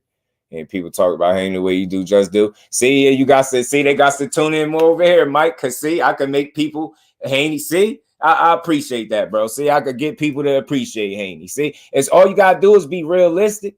That's easy. It's very easy. You know what I'm saying? Even with my own boy, we got to be realistic with the fighters. And I got to just give it. I got to give it to him. I like the way he handling this moment right now. He said, yes, he does. Oh, man. 66.5. Oh, he do, right? About a 5 inch reach advantage, 5.5, something like that. Confident. Loma's focused as well. Yeah, I see a great fight coming. Y'all. Tank smaller than Loma by 1 inch in height, but has longer arms. That's crazy, right? Crazy. Original Skywalker was good with it. Devin got footwork to keep up with Loma's skill set, and that's gonna be problematic for Loma, Skywalker, if he could do that, if he could, because I think he can too, simply put. And I think he could kind of cancel out some of those angles that Loma like to utilize. But let's see. But I think he can. I believe in him. I think he can do it. Reach, yeah. Reach is a factor, especially with Dev style. And again, when you're disciplined and you have those type of physical advantages, you have a tendency to utilize them. You're smart enough to utilize them. I think that's what Dev is. That's the difference between a guy just having a certain advantage over everybody. Don't use their advantages. Some guys don't, fight to their advantage, like Fundora. He got reach over everybody, but do he utilize it? Never. You get what I'm saying? Almost never. So he said, well, yeah, crazy. The boxing fan, I'd appreciate that. I don't know, sir. And Bo, I think and not trying to be funny. I always try to give him his credit. Like I critique him as well, right? But I just think some people don't appreciate the sweet signs if it's not coming in the form of knockouts. You know what I'm saying? Like if they don't catch a knockout to it, then you know what I mean? Yeah. Yeah. right, cuz I already know. But you know, at least I can do it, right? At least I can do it. So I feel good knowing that I can make people have a even view on Dev, you know what I'm saying? And that's why I always point out his work ethic and things like that. Like, because a lot of times we see these dudes on camera and it's easy to disagree with something that they're saying, right? It's easy to do that, right? It's easy to disagree with somebody, right? And I think a lot of times are the way we view some of these fighters, we factor in the way we feel about them as the way we, you know what I mean, see them when they being interviewed. But I always point out that ultimately, you know, this game is about putting in that work, and that's something that he always does, right? He's at the top of the game in terms of being in that gym. So I just always appreciate that about him, you know what I'm saying? I try to look for other reasons to appreciate people. You know what I'm saying? Yeah, got to punish him, though, because he fighting Loma. Yeah, you got to come to steamroll him like how he was talking. Confident, but you can measure the size and the dog in a fight. Yeah, that's right, yeah. Frustrated as hell watching Paul Williams fight. Right, and I'm telling you, bro, he used to give up his height and reach all the time. You like, bro, do you like getting punched in the face? Okay, you do like getting punched in the face. Bet. What if Loma walks right through the jab? What if he walks right through the jab? The jab? That'd be wild. That'd be wild if he walks right through the jab. 1-2-1. Used a lot in this fight. Expect a lot of clinch work. I'm going to be looking for that, bro. I'm definitely going to be looking for that. Definitely going to be looking for that. That came from where I came tight. Oh, man. True 50-50. Got to wait for the weigh-in. Yeah, place your bet. I feel that. Yeah, I feel you. Yep. In the interview, David said anybody can throw a punch. Not everybody can avoid a punch. The sweet signs is superior to brawling. I'm telling you, I'm going to always appreciate, like, for me, I don't know, it was just so easy to appreciate Floyd because the level of defense that he displayed from fight to fight was like just something that you just never seen nobody have that kind of consistency on a guy, like defensively. Like it was impressive. So I think growing up watching that and Floyd appreciating that whole era, like, and watching how he went from Pretty Boy to Money Mayweather and seeing how defensively sound he was at the back half of his career or the later part of his career, it was crazy, man. So I've always felt like I've been able to appreciate guys that can hit you and make it so that you can't hit them. Do you know how frustrating that is? And do you know how good you got to be to constantly be able to hit somebody in a fight and they can't hit you back? Just think about it. It ain't like outside of them being better than you and things you can't control, they have no other physical advantages. What I mean in terms of they got the same body parts that you got to perform, right? So just imagine you got the same thing I got, but I could hit you so much more than you can hit me over and over and over again for rounds. It's got to be the most frustrating thing in the world. Haney be doing that. You got a tendency to do that to dudes. I'm going to change angles and let's off that 1-2. Shut down the angles. That is funny you say that because that's where they feel like I think that did he say Haney will have success in the moments with Loma? When Loma disengages, yeah, he leaves himself open when he disengaged. That's what Bradley was saying. He feel like Haney could take advantage of that. But let's see. Fight on Loma, Haney undercard. Looking forward to. Salute to my bro Skywalker. Raymond Morataya and Jeremiah Nakatila right off the bat. I'm looking for that one 100%, bro. I'm looking for that 100%. 100%. I need to see that. Yeah, Morataya, bro. Feel like Tank can box with them. You can't punch with Tank. That's gonna be the problem, D1. That's the problem. Listen, for me, right off the bat, just to be fair, my overall opinion on people that fight Tank, your mentality got to be right. You got to be in the best shape of your life. You got to be able to take a punch. And it's okay if you can box because he can box with you, but you better be able to fight with him. If you can't do that, I think you're going to be in trouble. That's just how I go for me.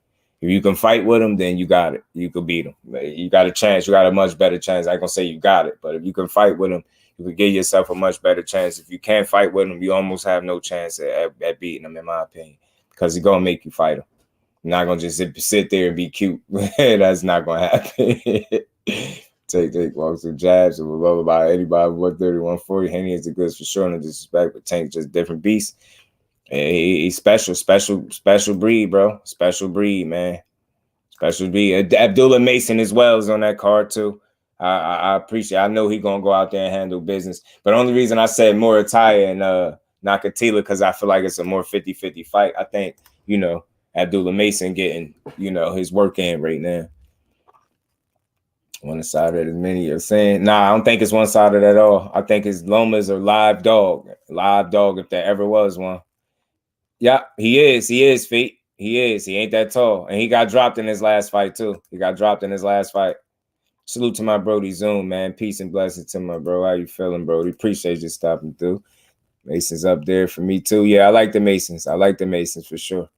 I trip and Tank getting into a boxing match with Dad will have him as just much of a disadvantage as Dad trying to punch with him. Yeah, that's what I say. But see, I don't know. I don't know. I mean, well, I get what you say. I get why you say that, though. But for me, this is just for me. I feel like he can box with anybody in his weight class, right? Like, and when I say box with him, I'm willing to accept, right? Maybe a guy is outpointing him, but he's still skill for skill. I think he can keep up with anybody, right? In a boxing match. You get what I'm saying? That's not saying he's going to win it, but it's not going to be like a blowout where he can't compete with you skill for skill in a boxing match, right? But I feel like when it turns into a fight, that's also another element of the fight. And again, you might have the slight advantage in the boxing department. You might, because I feel like he still is a better boxer than what people ever going to give him credit for. I just think it goes about his business a lot different than what people's favorite fighter does, so they don't see it. Some people, right? Not everybody, but I feel like when he forces it to be a fight, because, you know, it's two elements to me to the boxing match. It'd be a boxing match because I don't think it stays a boxing match for 12 rounds. I think it's moments and rounds where a fight has to take place. And just to be fair, I'm not saying who can and can't, but I feel like anybody, if you can't fight with Tank Davis, when he turns it into a fight, you are in big trouble. You are in very big trouble, because once he realizes that, you are in even more trouble. You get what I'm saying? So I'm not saying anybody he boxes with, all of a sudden he, he just beats and outboxes everybody too. I just feel like he's at a high enough level skillfully where he can compete with you. You get what I'm saying? Where that's not going to be, blowout for him to try to box you. I just don't feel like nobody's going to outbox him that cleanly, because I never seen it. You know what I mean? So I ain't saying it can't happen, but I've never seen nobody outbox him to the point where I feel like if he don't do something different, he in trouble. I don't feel like, I just never got that feeling. You know what I'm saying? So that's what I'm saying. And that's just, again, my opinion. Like, I feel like once it turns into a fight, those moments where you have to, sit down a bit and engage, you get what I'm saying? Can you handle those moments? Can you weather those storms, so to speak, with him? Because if you can't, you're in trouble. You know what I'm saying? And then again, if your plan is to box him, that's playing with fire too. Like, to me, because that's like saying, if I'm going to box you, then I'm more than likely the fight is going 12 rounds, and I'm giving this one of the most hardest punchers in boxing 36 minutes to land some. So again, it's like you got to pick your poison, and that's just me being fair. I think he come with a rare combination of boxing ability with that God-given power that makes him special. I always said that. And that's just being fair. That don't make him invincible, right? But I think it's certain nuances that these fighters got to have to their game, that if they don't, they in trouble, man. And again, I think I always think most people are going to lose to this dude because they lose before they even get into the ring. And it's not like Mike Tyson being scared of him, right? Not that. People first though, I feel like fighters focus too much on his power. That's something you can't change. You can't do nothing about the fact that he can punch hard, but you can do something about the way you address or approach a fight with a guy that punches hard. You can do something about what kind of strategy you come out there to implement, things like that. So, too many guys, I feel like, be focused on the fact that he hits hard. That's nothing you can do about that. So why worry about it?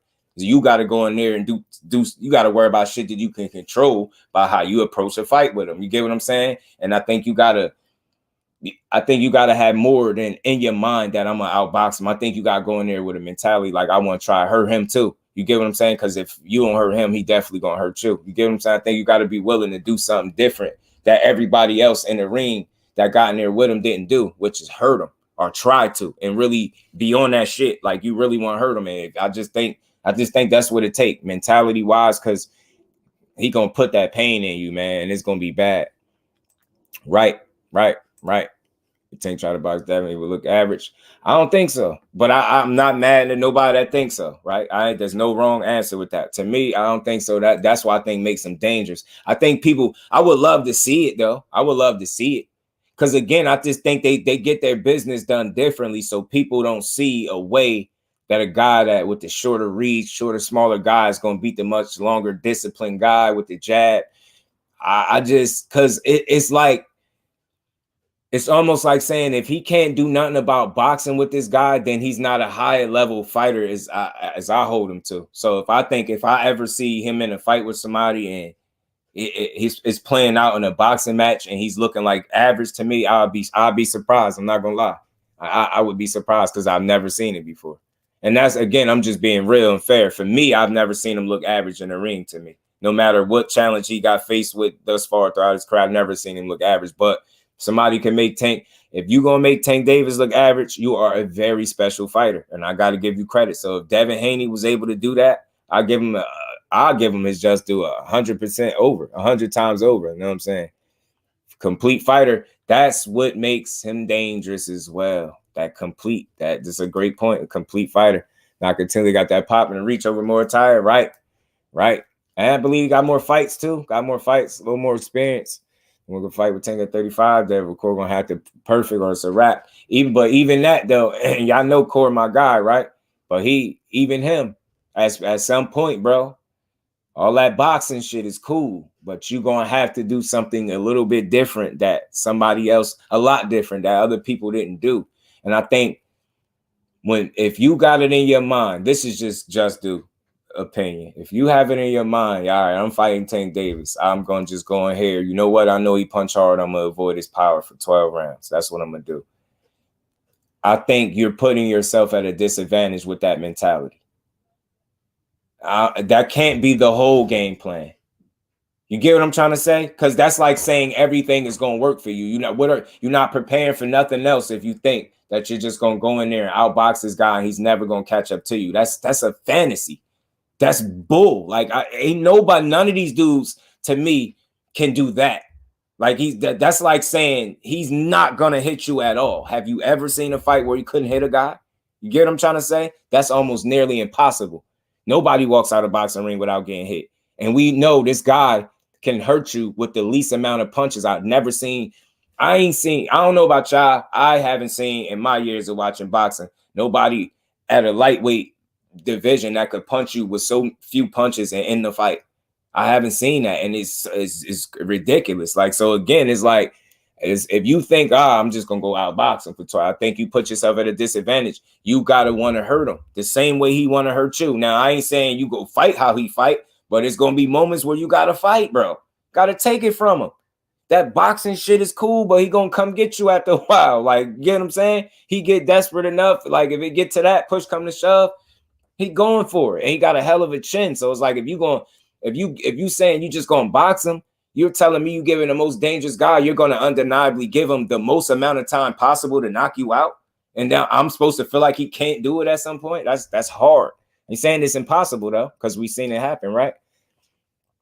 Joseph was good with Harvard Doctors, a terrible referee. Kenny Bailey's 2.0. I think he'd be all right. I think he'd be all right in the fight, Joseph. I think he'd be all right. Salute to everybody in the building. Y'all smash the like button for your boy, man.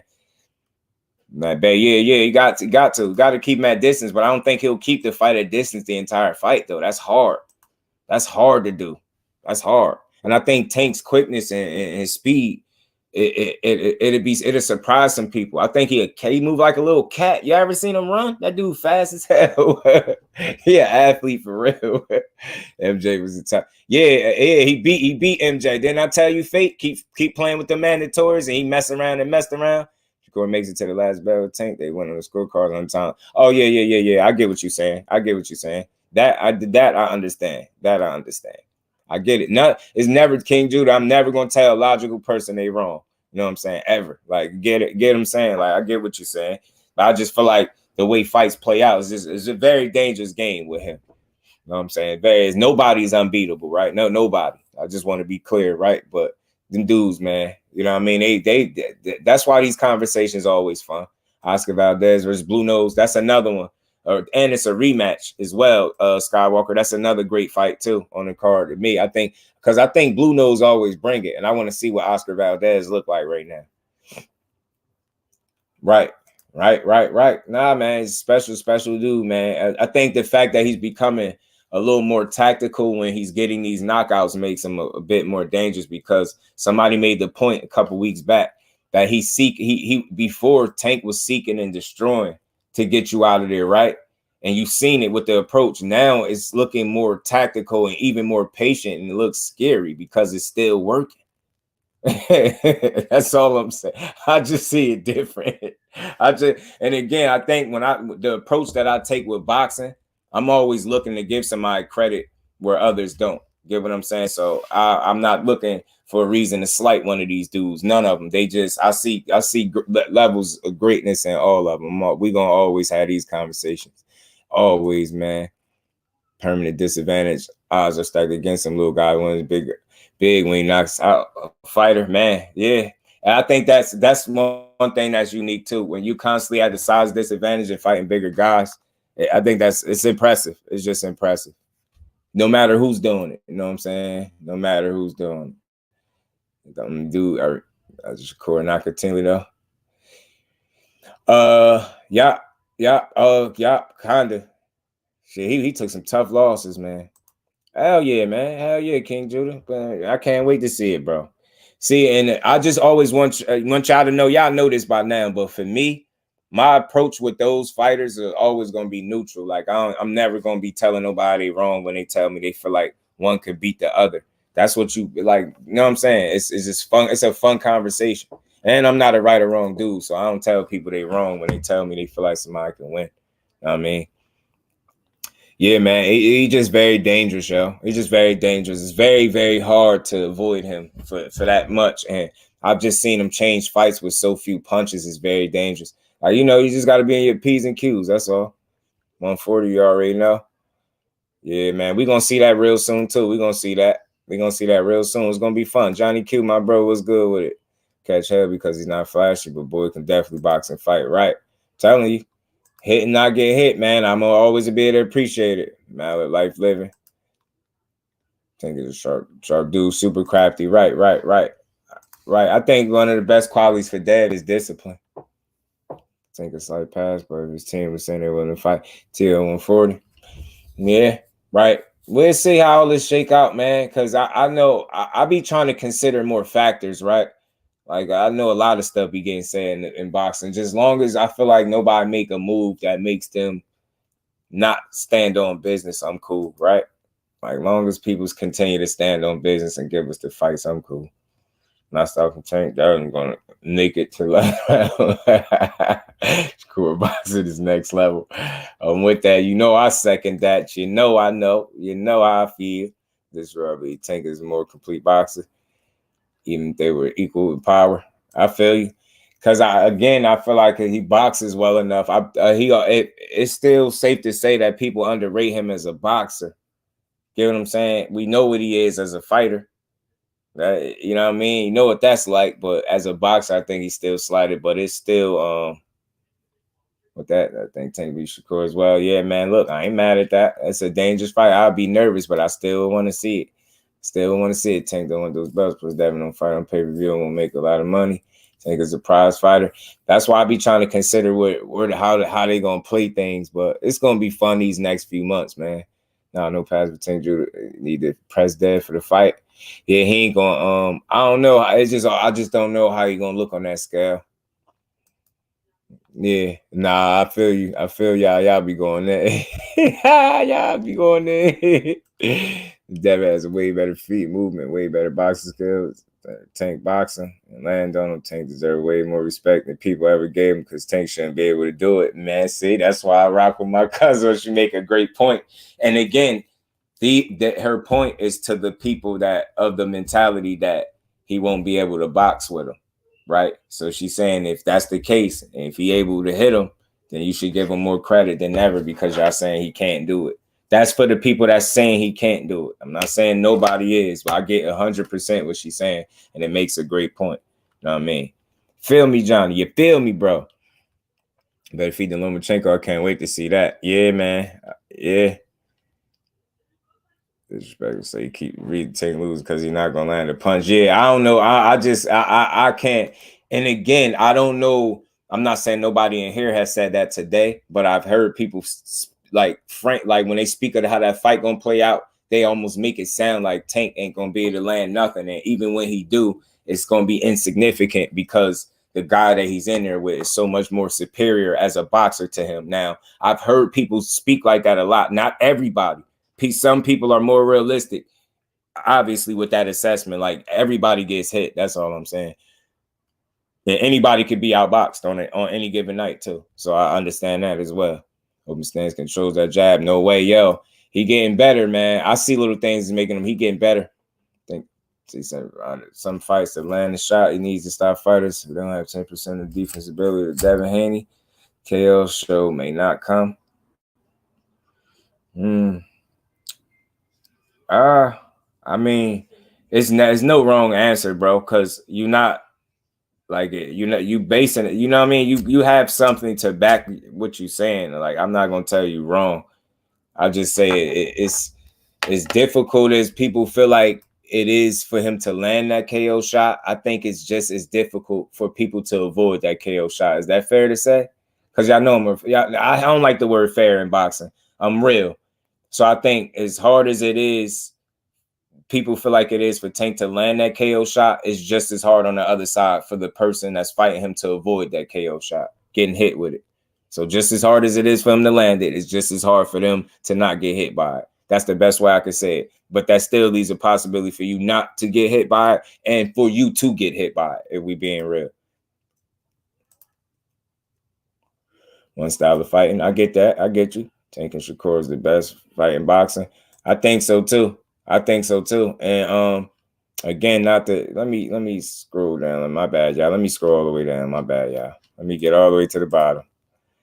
My bad. Let me scroll to the bottom. Y'all smash the like button, man. We gonna keep building on this. This is always a good conversation. Yo, if you King Judah, you want to come up, bro, you could come up too, man. Yo, any of y'all want to come up, y'all can.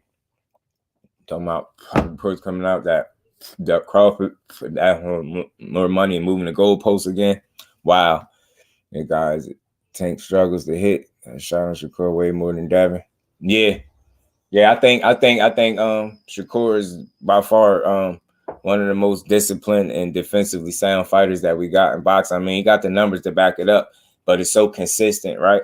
It's so consistent. Like it's reminiscent of a Mayweather. No, I'm not saying he's Mayweather. You get what I'm saying? But I tell you what, as of right now, he get hit less than him right now, but he ain't fought near the caliber of the opponent. So I don't even like to make that comparison at all. I'm just telling what the numbers is. You know what I'm saying? I got you, King Judah. I got you.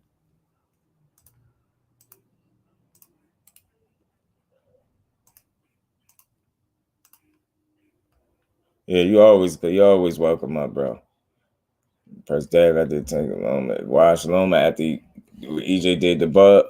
I feel y'all. Tank was definitely won't sound like Tank versus Ryan because Ryan brought so many of those people in, right? And again, the reason I want to be very clear. The reason why I say for people, because I don't want nobody to think that this is no shot at Dev. Now I just want to, because y'all know I always come from logic. The reason why I say Shakur and Tank is a better fight than Dev and Tank is because Dev is what I think the longer he stays at 35, the more he depletes himself, which kind of makes it unfair for him.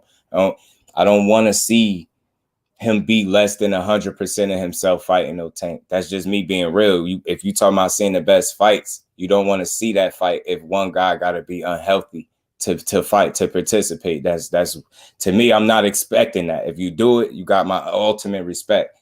The reason I say Shakur would be a better fight because those dudes both came from 126 and are now at 35, which would be both of their third weight classes. And Shakur just entering 35, I don't think he'll face or run the risk of being depleted on the scale where Dev would. That's why I say it's a better fight. It has nothing to do with Dev not being better than Shakur or none of that. he would be depleted, and I don't think he'd be the best version of himself. So it just wouldn't make a whole lot of sense for him to go into a fight that dangerous, not being 100% himself. I don't expect that from him as a boxing fan or supporter, because I don't feel like I'm selfish. I don't give a damn what none of the stuff they discuss, how they said it. This is just me.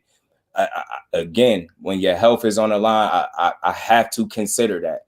If you're talking about getting the best fight, that is not the best fight. I don't give a damn what they say. Again, a lot of the stuff they say is based on them, I think, you know, wanting to do something like stay there at 35. But again, who knows how you're going to look for this camp, you know, on the scale. So it's like, if you look bad, then I don't want to see that again in a fight like, you know, against Tank, and then expect you to look like 100%. That's asking too much of you, not Superman. So if you feel like after this fight, you got to go up, I'm not calling them no duck. I'm just not. That's corny. I'm not doing it. I'm just not, especially if it's got something to do with health. I'm not doing it. But if you stay there for any reason to have another fight, then we can have a different discussion. But I wouldn't expect him to keep putting his health on the line. He already doing it, and I already respect it. I'm not as selfish as everybody else. People are going to say, but he said this, but he said that, but they said this. I don't give a damn about none of that. If when the time come, he physically ain't up to doing that, I can't knock him for that, and I can't look at it like he's ducking somebody. It's hard. It's more complex than that. King Judah, what's good, bro? What's going on, brother? What's good? What you got on it, bro? Nothing much, bro. Look, I was just coming on, bro. You always welcome up, bro. Listening to the show, my thing is this all I'm saying about the whole Tank, Devin, and Shakur situation.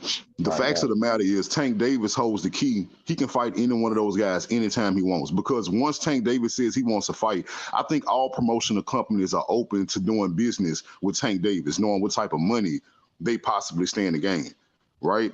And the fact that he won't fight these guys or send a contract, that's telling to me, especially when you consider the fact that he has never, ever fought a fighter of that caliber. He has never been in a ring with a defensive fighter. That's the type of fighter that he is actively avoiding. Never salute, fan. And another thing for the people who saying, like, I understand that yes, he can't catch these guys, right?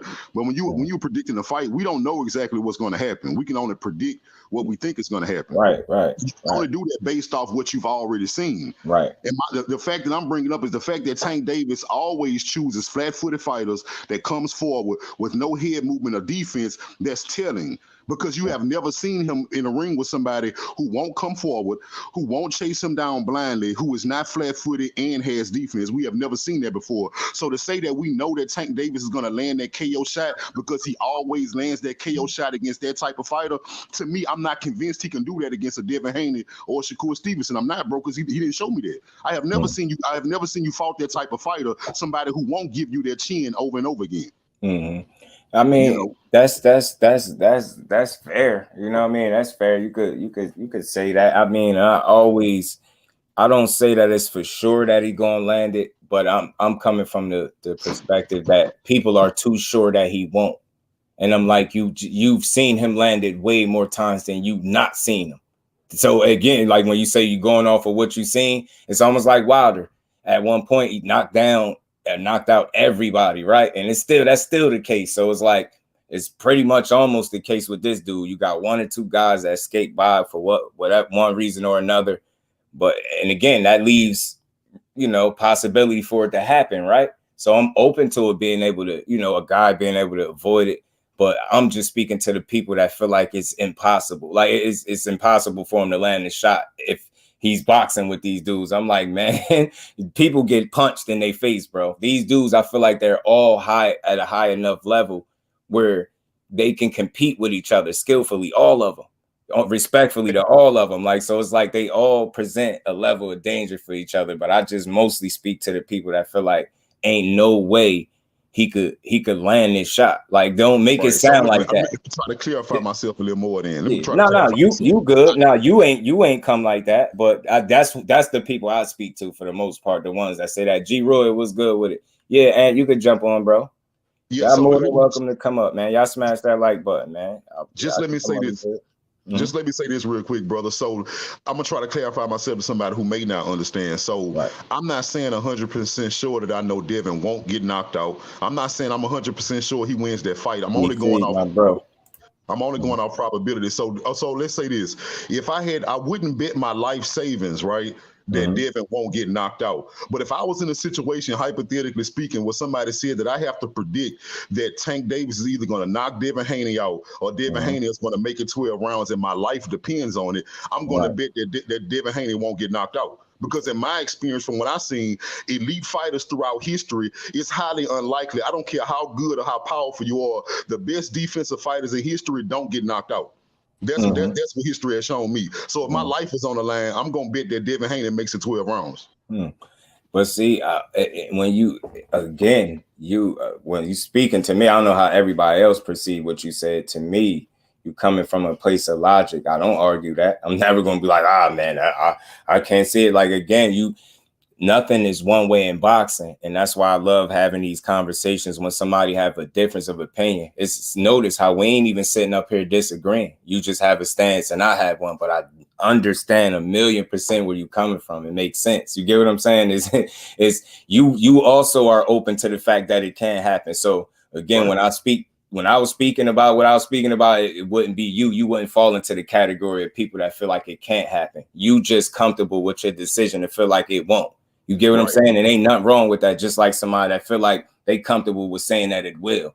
And I think as long as people are open to the fact that it's a possibility that it can't and it can happen, I'm good with it either way. Like, I don't care if you feel lean more to it not happening. That's cool. But just long as you ain't coming up with a scenario making it sound like there's no way in hell he could catch up to this dude and hit him, because these dudes, I believe, are elite level talent. I think that's why their names come up as much as they do. And it wouldn't if they wasn't. I think they all will bring the absolute best out of each other. I think we all know that. And if you being fair, you at least think that. I don't lean too heavily towards nobody. I just feel like, for me, what I've seen with Tank, he bring a very interesting combination of high level boxing that I think all people don't appreciate. And he got that God-given power that he don't be worried about.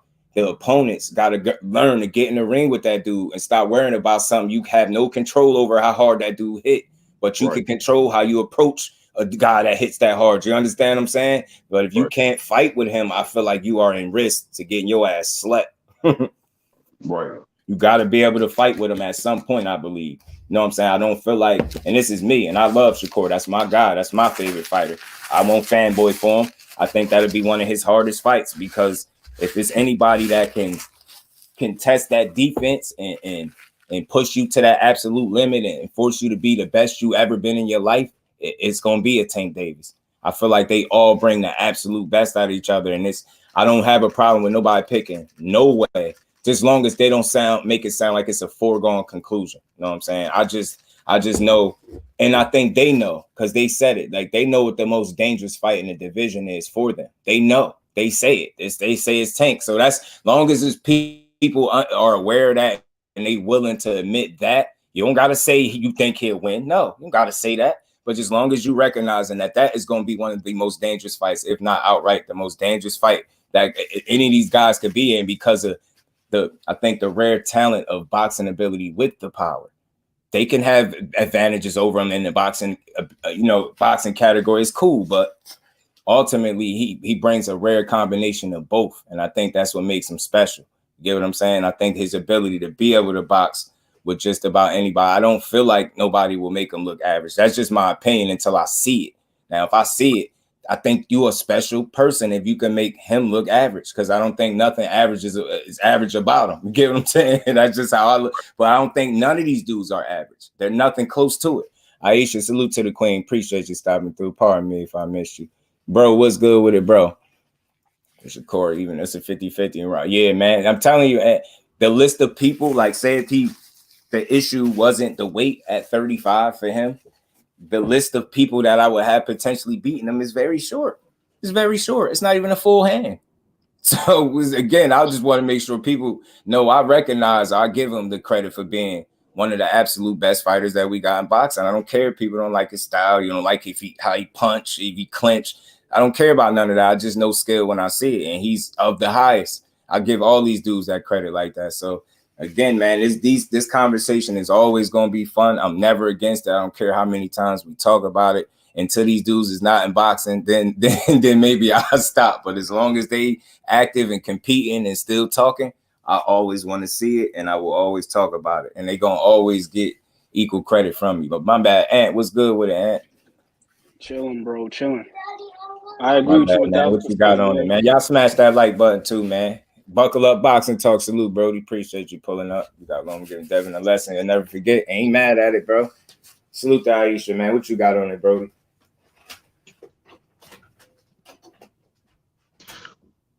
Yo, look, hey, I got a question for you, bro. I know you try to call it all the way down the middle, bro, but I gotta pull you. I gotta see what side you lean on most. So tell me this, bro.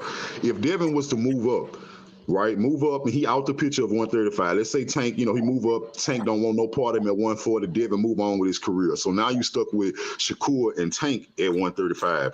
If Tank Davis still refuses to send Shakur a contract, that won't make you feel some type of way, bro? Oh, my bad. I walked away. You said if I said again. I was saying that I know you like to call everything down the middle. You don't like to lean to one side. You don't like to place blame without all the evidence, right? But I'm just saying, if Devin was to move up to 140, he's out the picture. Tank Davis won't move up to fight him. Devin moves on with his career, and it's just stuck with Tank, Frank, and Shakur. And Tank still refuses to send a contract to Shakur or Frank Martin. That won't bother you at all. Yeah, because as a boxing supporter, I can't find enough reasons why fights like that don't happen. Respectfully, like I can't come up with scenarios why, especially if these guys are still top fighters, obviously, and winning, and they still in your division. I don't see why them fights don't happen. So yeah, I have a problem with it because as a supporter of the sport, I won't be able to come up with logical, real reasons that a fight like that can't happen. You get what I'm saying? I'm not trying to hear nothing, especially nothing. Like, I just don't, you know what I mean? But I give all these dudes the benefit of the doubt. Like, you got people that think, Tank won't fight neither of the two. And then you got people that think Dev won't fight Shakur. You got people that think Shakur won't fight Tank. It's clout chasing. You got people that think him calling out Dev is a publicity stunt. So you got people that I've truly seen people feel like each of these dudes won't fight the other one. So I think, just to be fair to it, I think time gonna tell. And I've always said who I put my money on being down to fight anybody, but I've also always gave all three of them credit. I don't see them as being ducks. None of them. I think that bridge gonna come when it come, and we gonna be able to see. That's why I think this year is gonna be very revealing in terms of if somebody don't want to fight. And see me, bro, my thing is this. The way I see it is, I'm not gonna lie to you, I don't think Tank wants to fight either of the two. I believe Shakur will fight any one of them. It don't matter which one or when. I do believe that Devin won't fight Shakur if there's even the slightest chance that he can fight Tank first. Right. That's what I think. I get you. I mean, and again, it's just some people that feel like that. I can't tell nobody that they're wrong for feeling that way, especially if you got a reason for it, right? And you just never know, right? But it's like you hear a lot of different stuff. So I hear people feel like he really won't fight these dudes, but I hear the trainers seem like they think differently. You see what I'm saying? So I want to know. I don't know if everybody's on the same accord, because I mean, what do you do? There's not going to be no way you could justify not fighting a quality fighter that's in your weight class that's credible. There's no way. So I think he'll fight them all. I think if he can. I just don't see it. I'm giving all of them the same benefit of the doubt, because like I just said, I've heard somebody tell me, and Shakur's my guy, I always use him as an example. I've heard somebody tell me, what's all this Tank talk about with Shakur? That's clout chasing. He don't really want to fight him. Cool. Let's move on. He clout chase Tank, leave Tank alone because you don't really want to fight him. You say you want to fight Devin Haney out loud. Oh shit, he don't really want to fight him. That's a publicity stunt. So it's like, what the hell? So y'all don't think this guy that been fighting the best fighters in the world since he was a teenager in the Olympics, since he was a young jit, he gonna turn into a pro all of a sudden? he don't want to fight the best in the world no more? Do that sound like that make logical sense for people that think that way? No, man. Again, I believe people that think confidence, bro. I mean, Shakur fight anybody, bro. Like that's a given, man. But my another thing I want to talk about, bro, is like, okay, because I see what like you just brought up something. The reason I'm bringing this up is you just said something. You said that Tank, I think I don't want to misquote you. I think you said something along the lines where, you know, Tank a different type of fighter, or he a prize fighter, or maybe I don't know if you said that or I was reading it, but I hear that a lot. You know, I hear that a lot, that Tank is a prize fighter. So people don't want to hold him to the same standards of a Devin Haney or Shakur Stevenson, because apparently they're not prize fighters. So from what I get, me personally, I don't buy that. I just look at you as a fighter, and if I don't consider you a fighter, I don't respect you. That's just me. So let's take consideration what a prize fight is. So basically, what it sounds like a prize fight is I make money. So my business decision is based off money. It doesn't matter who I fight, because I'm a prize fighter. I go for the biggest bag and I create the biggest bag. And you can't hold me accountable for nothing I do, because I'm going for the bag. So that's cool, right? That's cool. But don't tell me that a guy who's consistently fighting guys that's not on his level to get a bag and not risking his O is on the same level of somebody who's always taking on the toughest challenges over and over again. They're not on the same level to me. Don't tell me that guy who's a prize fighter, who's fighting people below his level purposely, is on the same level as a guy who's challenging himself over and over again. I don't buy that. I get you. Hold on 2 seconds. Aisha, salute to the queen in that cash app. Much love, much and we ain't never got a box queen. again. Well. I already been getting these back, but now it's time for you to get your just due. Yeah. So I'm back to what you were saying. Yeah. I mean, listen, I hear that, and I don't tell nobody how to think. I can hear that. Again, I'm not creating no outs for nobody not to make fights, but I know, and you speaking to the prize fighter thing, it's for me, it's weird, because I mean, you got people that feel like, I just heard it the other day. Dev got the best resume out of all three of them. I feel like I've always felt like that was questionable to me, and I've always felt like it was like a weird argument, because people are basing a guy's Easy Mike, salute fan, appreciate you pulling up. People are basing a guy's career off 35 when he started at 26. That's my number one problem with when we start there. It's like you talking about a guy that been at 35 as opposed to a guy that started from 26, moved his way up.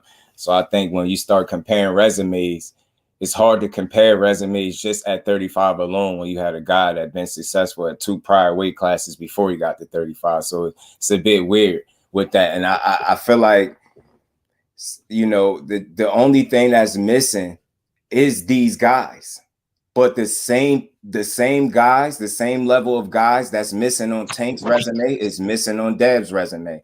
The only argument right now that he has to make for really having somebody that's a standout is beating up Loma. And that's why he getting my undeniable 100% credit for going after this dude when he didn't have to fight him. Because this now makes that more of an argument when you want to talk about him actually going after challenges out. That's somebody that's considered to be equal to one of their skill level, a Lomachenko. So it's like, because nobody else that he's fought on his resume is on his skill level. Is on his skill level, or meaning Devin Haney is on Tank's skill level. You get what I'm saying? But when we move over to Lomachenko, because I'm a fair person, I don't like the word fair. I'm a real person. I feel like that's when he starts to make the argument that you're challenging yourself more than these guys. Now you can start to make that argument because you have the opponent and Lomachenko. I'm gonna give him that respect. Now you can say that, but I feel like right now I don't feel that. Kambosos, no. I respect you going over there. I've always gave him 100% credit for what he did. I ain't never going to slight what he did. But the level of opponent that Kambosos is, he ain't on no Devin Haney level. Ain't none of us think no Kambosos had a shot at beating him. But this fight here is a true 50-50 that Dev is participating in, where it could go the other way if you being real. It's not a foregone conclusion. So this fight right here starts to give him them bragging rights that he wants, and I respect him. Now you could say, yeah, you went after somebody that's on a higher level than anybody else that's on these dudes' resume. I could give him respect for that, and I could still give him respect for Kambosos. But in terms of like quality of opponent, I don't think no Kambosos is better than Hector Garcia to me, or you know what I mean.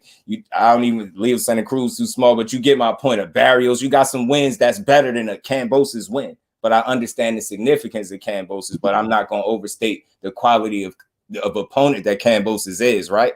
But I still respect the challenge, going over there and doing what you're supposed to do. But when you go into depth a little bit, you got to be real and say, we didn't expect that guy to beat him. Devin Haney, what I'm saying, what it all boils down to, and tell me if I'm wrong, when it comes to Shakur, Devin, and Tank, has any of these dudes ever fought a guy that they wasn't expected to beat?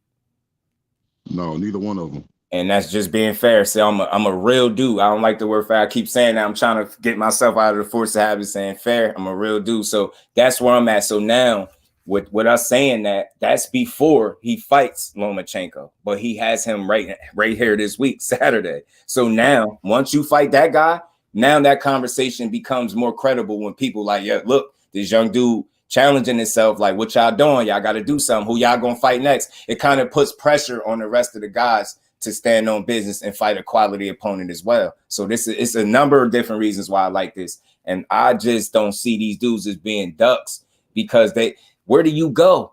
Where do you go in boxing? You get what I'm saying? You can't go nowhere but to the best when you the best. If you claiming the best, you're going to have to fight the best. And I just don't see a scenario where dudes is going to get offered opportunities to fight and just not do it. You get what I'm saying? Salute to everybody in the building. Pardon me if I missed anybody. Rock 813, salute, fan. Appreciate you pulling up. Knockout, what's good with it, bro? And again, that's me always trying to be real to the situation. So Knockout, what's good with it, bro? What you got on it? I seen you had the link in here, so I'm just here to chop it up, bro. I'll chime in if I got something, but I ain't got nothing right now. Just listening right now. Salute. One thing I do like about the possibility. That's why I like this fight, because just a while back you said something and I didn't agree. You had to bring me back down to reality because I was all pissed off about Terrence Crawford not fighting Spence. I was pissed off because it didn't look like Tank and Devin was gonna fight, and I don't even think Shakur had even came to the weight class yet. So I was frustrated with boxing. But you was like, well, Tank getting ready to fight Ryan Garcia, that's going to be big because now that's going to start the chain reaction for something going to have to take place at 135. So Ryan Garcia get out the way. Now Devin going to fight Lomachenko. Something has to shake now, whether Tank and Devin fight or Devin move up. This gonna open up some interesting, fights taking place, because if Devin move up after beating Lomachenko while being undisputed, I think he gonna carry that momentum to 140. They won't be able to treat him like a little boy at 140, meaning he won't have to start over. I don't think. I think he will have the leverage to call who he wants at 140. That's just me. I think Devin go to 140 and call whoever he wants and give us an interesting fight. And I think that opens the door at 135. I mean, shit, Bob Arum. Yeah, go ahead. Bob Arum just said he's trying to let Devin fight. He said he's trying to let Devin fight the winner of Josh Taylor and Teofimo, whether he win or lose. So that's to your point right there. He just said that shit after the press. So he don't care if Devin win or lose. And the other thing he said is Devin moving up to 140. So take that for what it's worth. And then Devin Haney in the press conference said that Top Rank is his home. So right. I wonder why he said that though. I think that weight cut killing him. I think he giving us hints that he not making his way easily, and he already that's what I think. I think them like he just. Is it any truth to that? I did see that swirling around somewhere. Somebody said something about him having some issues with the weight cut. I know he was looking chiseled up. I know that don't mean nothing, but that boy was looking damn chiseled. I mean, Bob Arum been since the moment that Devin Haney signed that 3-fight deal with Top Rank, Bob Arum been accurate as hell when it comes to Devin Haney. So he said that Devin Haney is struggling to make the weight. He said that shit out of his own mouth. So whatever. If you don't believe it, you don't believe it. But that's what he said. He told us that he's moving up to 140. He told us he was fighting Kambosos again. He said he was making the Loma fight. He said he got Josh Taylor Teofimo winner for him.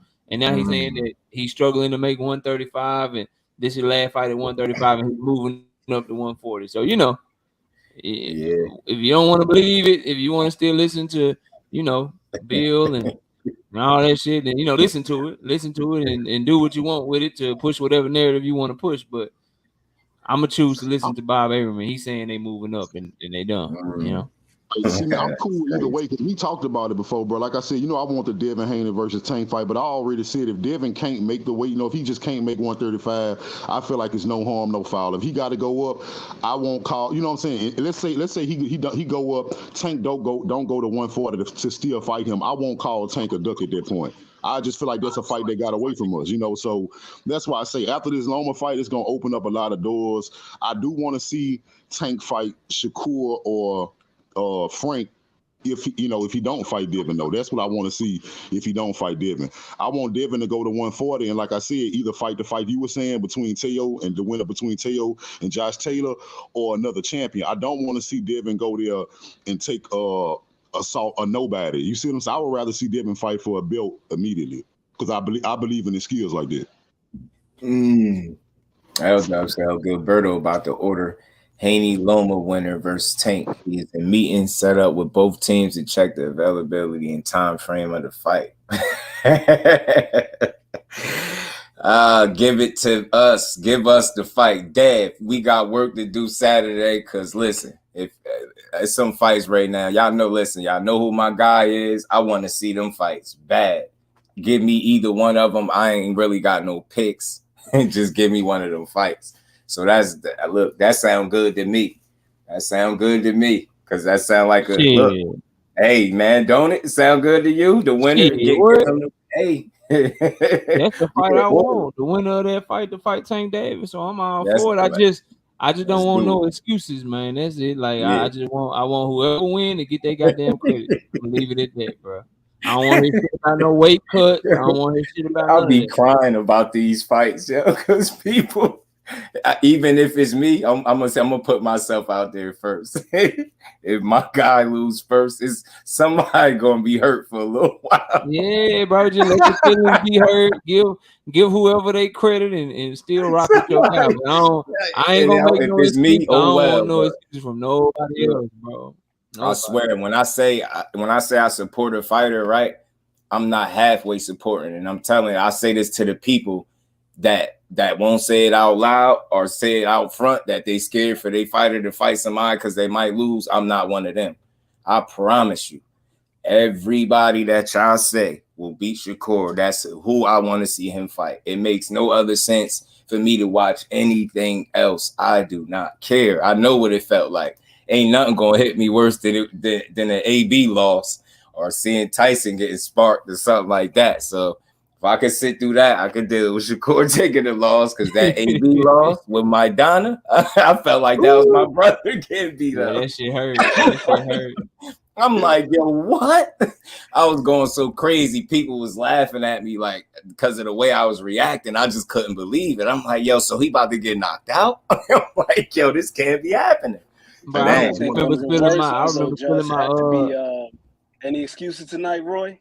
Oh man, Roy, that right there. Oh my Lord, bro. You feel crazy when that happened. That was bad. I remember wasting my Hennessy all over me when Shane almost knocked out Floyd. Oh man, yeah, that was. That second round, boy, my stomach was in knots, bro. Like hell no, not like this, Floyd. I knew it wasn't gonna happen though. I knew that one wasn't gonna happen. Tell me, I don't think it's another sport that could get that kind of emotion. It's not, because the rest of the stuff you could play is nothing like getting your fight get slapped. Yeah, the hardest one for me was Roy. Roy losing, getting knocked out by Tarver. That was the one I thought in that rematch. Yeah, I thought in that rematch for sure. I thought for sure Roy was going, he gonna get his shake back, bro. And I watched Roy go down and didn't get back up. I was shattered, bro. Yeah. Hey man, it is what it is with that. Y'all nervous? Are the Devin fans nervous for this fight? King Judah, you nervous for this fight with Loma, man? I'm not, bro. I'm really not, bro, because I'm reading Devin energy, bro. Like Devin find Lomachenko amusing. So I feel like Devin is like, and I just feel like I know for a fact that bro, the scorecard is gonna be against Devin, but I do believe Devin gonna put on a show, and I believe he gonna outbox Loma to the point where the judges, they won't be able to rob Devin this fight. I'm not nervous at all, actually. I can't wait to. I'm with you, Cuzzo. That's my guy, man. I don't want to put no jackets on none of them until I got a real reason to. I think people just feel like they could foresee what all these dudes gonna do, and I just don't think you. I don't think you could. I don't know. I just don't see these dudes being scared of each other. You don't spend your life boxing to be scared to take no damn loss. I can't make myself believe that. Like even with Crawford, some people feel like he's scared. I gotta be forced to think it's deeper than that. No matter what it is, I just can't believe that you spent your whole life in boxing to be scared of another man. I don't know. Maybe this is a platform where we have conversations, so I'm not finna debate with my brother. Hey, I'm gonna go talk to boxing, goddamn it. I know the protocol over here. I'm not gonna break protocol. You know what I mean? I be trying to be real to them. I be trying to get them dudes the leeway. Like, you can't be like, you spent your life doing this. Like, you seriously, you don't want to be the best. So what you gonna do? You gonna avoid, like, that's basically what we saying with these dudes. They gonna all avoid each other. Especially when it come to my boy. I take personal offense to that. So y'all telling me all my boy doing in boxing right now is he fought 20 nobodies and he clout chasing one of the most accomplished young fighters, and then one of the most, you know what I mean, just the bag. He just clout chasing Tank and Devin Haney. He don't want to fight neither one of them. Damn, I can't believe that. I think Shakur won it, bro. I think he kind of just misspeaking a lot and saying a lot of shit just where it's like, bro, like, just don't say that. That shit don't look good. But as far as scary, like, nah, bro. I don't think he's scary at all. Like, with a skill set like that, why would you be? You know what I'm saying? Like, I try to tell Tank Davis fans that shit all the time, bro. Like, you literally are a fan of the most dangerous fighter in the division, and the shit not even close. Why are you walking around? You trying to protect Tank Davis, bro? That's like John Wick walking around with a bodyguard, bro. He said he's scared. He's scared. Like, he doesn't need no protection. I be trying to get some leeway, man. They be on his helmet. Yeah, I heard he ain't fight nobody either. They was killing me. I told you, Shakur fought 20 nobodies. He clout chasing Tank, and it's a publicity stunt with Devin Haney. We really don't want to fight them dudes. Oh yeah, and then the only reason he beat people was because he way bigger than them. I ain't gonna tell y'all about the sparring, and I hate to go to the sparring, but hey, man, from somebody that I know who's in there watching my boy in there with somebody that was every bit of 165 pounds, and y'all sit here talking about the reason he winning fights is because he bigger. When he was in there handling one of these dudes that clearly fight at, I think, 154, but was clearly about 165 when they was in there going at it. And and not only was my boy laying hands on dude, he in between the rounds, he'd go take a shot of water and then go stand in Buddy corner waiting for him to catch his breath. You know what I'm saying? So I'm putting my money on my boy. If he gets smoked, I'll be right here to cry with y'all. Shakur. I'll be here to cry. Dude. Did you see when he sparred Ugas? Yeah. Ugas like he didn't even belong in there with Shakur. I believe in is the intelligence. That's what I believe in more than any offense, defense. I just think he's smart as hell. I think he's really smart. One of the smartest fighters I think you get to watch. But I still would be on pins and needles if he fight Tank. I'm always say that. That's fight always gonna be like. But I want to see it. If I could see it tomorrow, I would want to see it. I'm not one of them. You made a great point though, Just. You made a great point about you said something to the effect of how Tank is starting to get guys out of there. Right. And if you look, it's damn near different every time. With Santa Cruz, he baited him with that high guard. Let him shoot that same right hand 3 times, timed him on the third one, caught him with an uppercut. Right. I think he being more tactical with it instead of like the seek and destroy. Somebody had pointed that out, so I don't want to like I'm still in the point, but it made a lot of sense and I could just agree with it. I'm like, he's not just walking through people. I think that just makes him more dangerous. I think when Calvin Ford be saying what we haven't seen, I'm starting to really believe it more and more when he keeps saying it because he finding different. Just think about this. The results are similarly the same, right? A knockout, right? but he's finding different ways to get you out of there.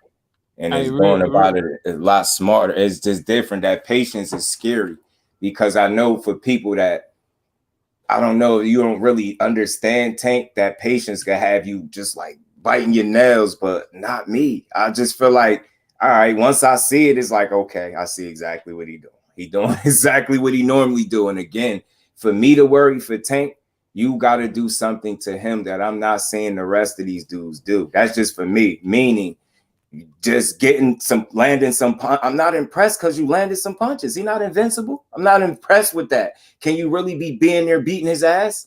I'll be impressed with that, because if not, if all you're able to do is have some mild level of success that's ultimately just buying time until he knock you out, I'm gonna give you credit for it, but I'm not gonna be overly impressed. So it's like, I don't care about these little imaginary rounds that people keep feeling like they winning.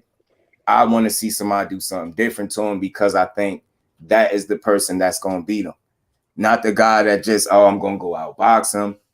I just gotta avoid the power. Your mind is wrong. You can't do nothing about that man punching that hard, bro. But you could do something about the way you fight a guy that's punching that hard. That's simple to me. You gotta go in there and want to do something to him that everybody else is not doing. Other than that, why is he going? How are you gonna make him uncomfortable if you only doing what he used to saying? You gonna go in there and fight back? All right, it's a fight. You supposed to fight back. You get what I'm saying? Like, you supposed to fight back, but how much success are you gonna have until he catch up to you? And again, if you only able to just land some punches throughout some rounds, I give you some credit for fighting back. But you know, like, if you only just bought time to get knocked out, I'm not overly impressed by that. Like, that's what I get from him. That's why I feel like a lot of guys are going to lose before they even get into the ring, because it's more mental. It's like, bro, you gotta have a different mentality with him. It's clear to me. That's what I think. I think you got to go in there to fuck him up straight up.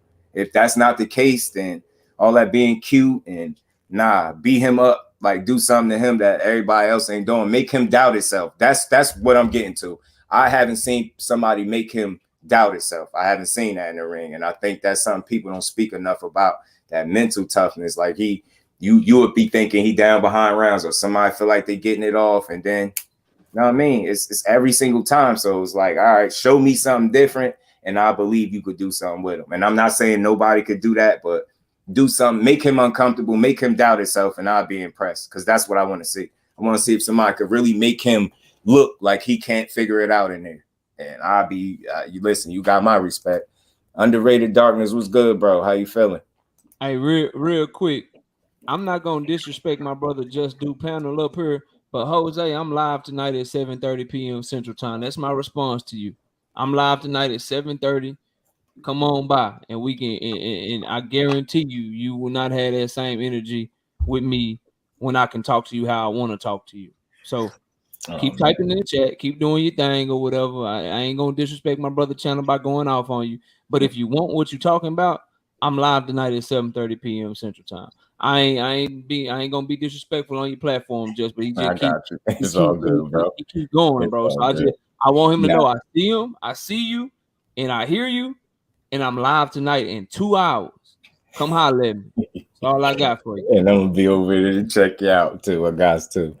And when he start out taking his time, don't mean he losing all the rounds. And now that's a fact. That's again, I'm gonna always stay true to my name. The reason why I'm gonna say this and tell them blue in the face so people get it. I'm always finding a way to give people their credit where people don't. That's how my channel, that's how my mind go. Like, I approach every situation with trying to give a fighter their credit, even though I do critique and get on people's ass when it's necessary, but more times than not, that's the angle that I'm coming from. I'm not looking to fanboy, but I ain't looking to be overly critical in areas where you don't need to be, but I ain't going to overstate, how good somebody is either. I think I call it pretty much, I don't even like the word fair. I call it pretty much down the middle. So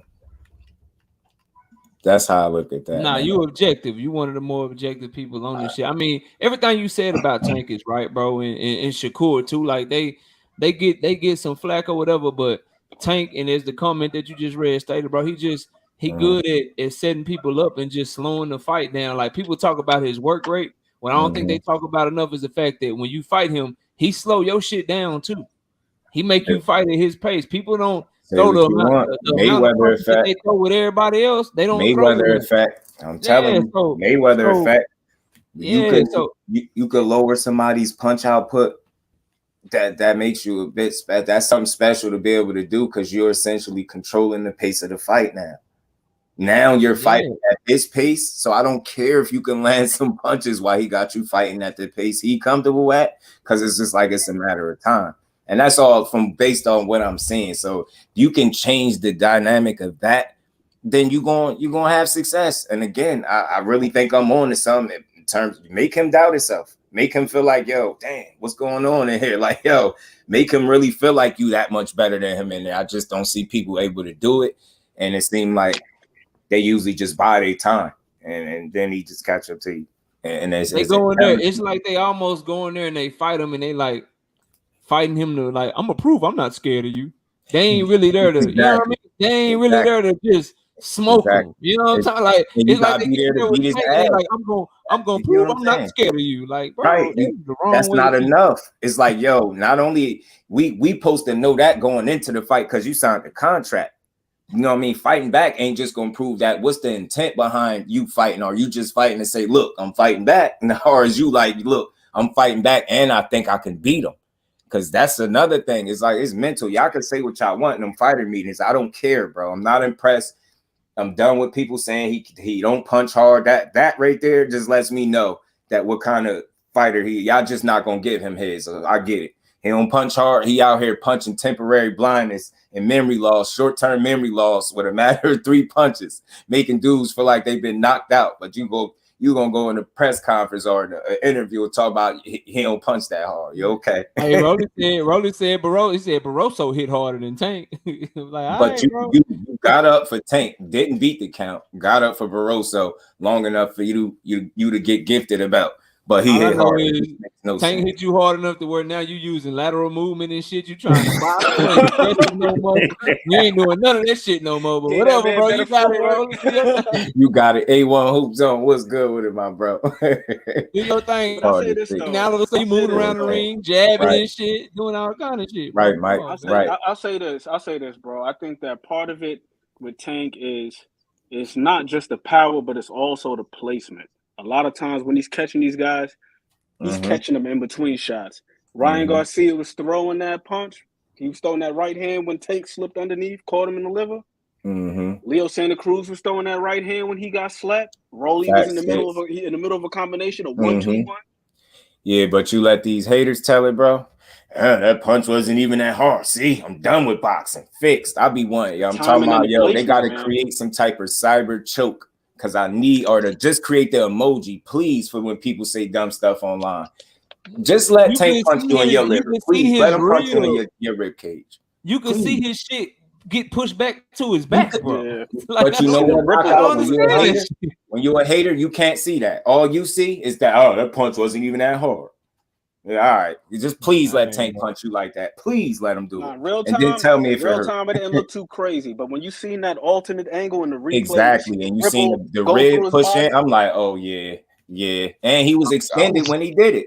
He knocked the whole shit in. He was in the middle of throwing something. Yeah, and he didn't have no win because and this is why I know people watch boxing or not, like for real, because when boxers punch, when they're throwing punch, they're taught to breathe out. To exhale when they throwing punch. So not only he was in the middle throwing punch, meaning he was exhaling, so he getting hit in his ribs with no air in him, bro. Exactly. He ain't got no air in him when he bro, people just don't. And then it's crazy. You find saying that the punch wasn't that hard is almost taken away from both guys. The punch was what it was, and give the man credit. He tried to bite down. He tried for a second. He was like, man, hold on, what's this? Yeah, just second guessing, like, hold on, man. Nah, you got me. Tank was looking out. He made that face. Chris Tucker, like, which one of y'all hit me? Which one of y'all? He had a decision to make. He was like, actually tried to get up. Like, I think he was like, yeah, I'm gonna just camp out down here. It's cool. Let me get my win back. Tank was like, get up. I'm like, yeah. But it punched the fight out there. He knew what was coming, bro. He seen what happened to Barrios. He seen what happened to Barrios and all the people before. Like, if you get up hurt and compromised against Tank Davis, and he got like a minute and a half, bro.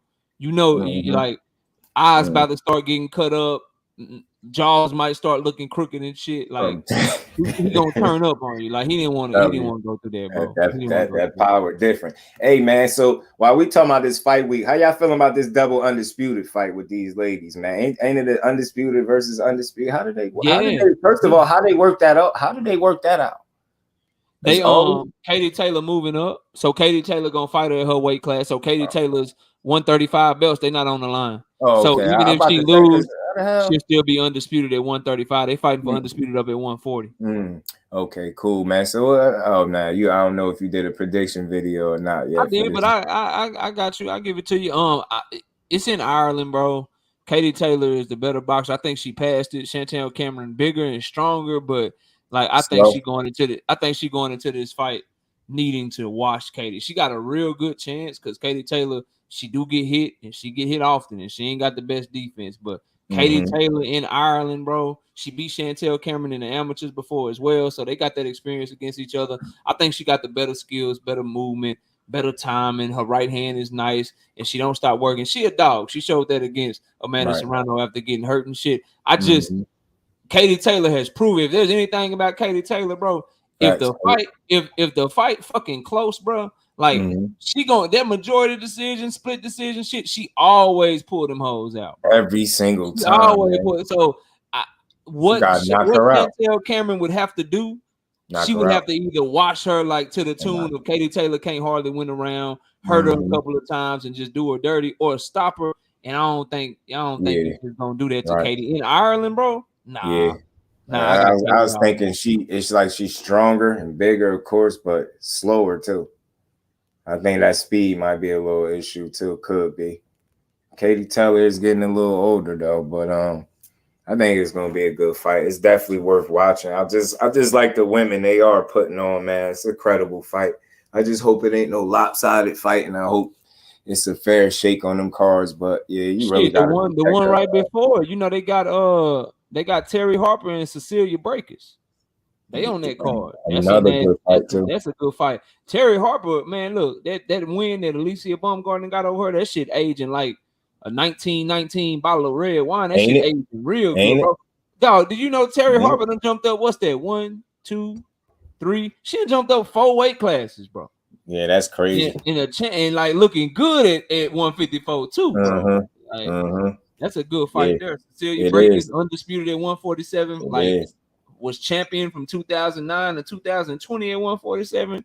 She trying to become a 2 division champion. I think she only got championships at 147. But yeah, it's some good women's fights this weekend, bro. That's why I was 1 p.m. to the night. I ain't doing shit but watching boxing, bro. Right. I was trying to tell dude. I don't know. Some dudes they still got that old school way of thought.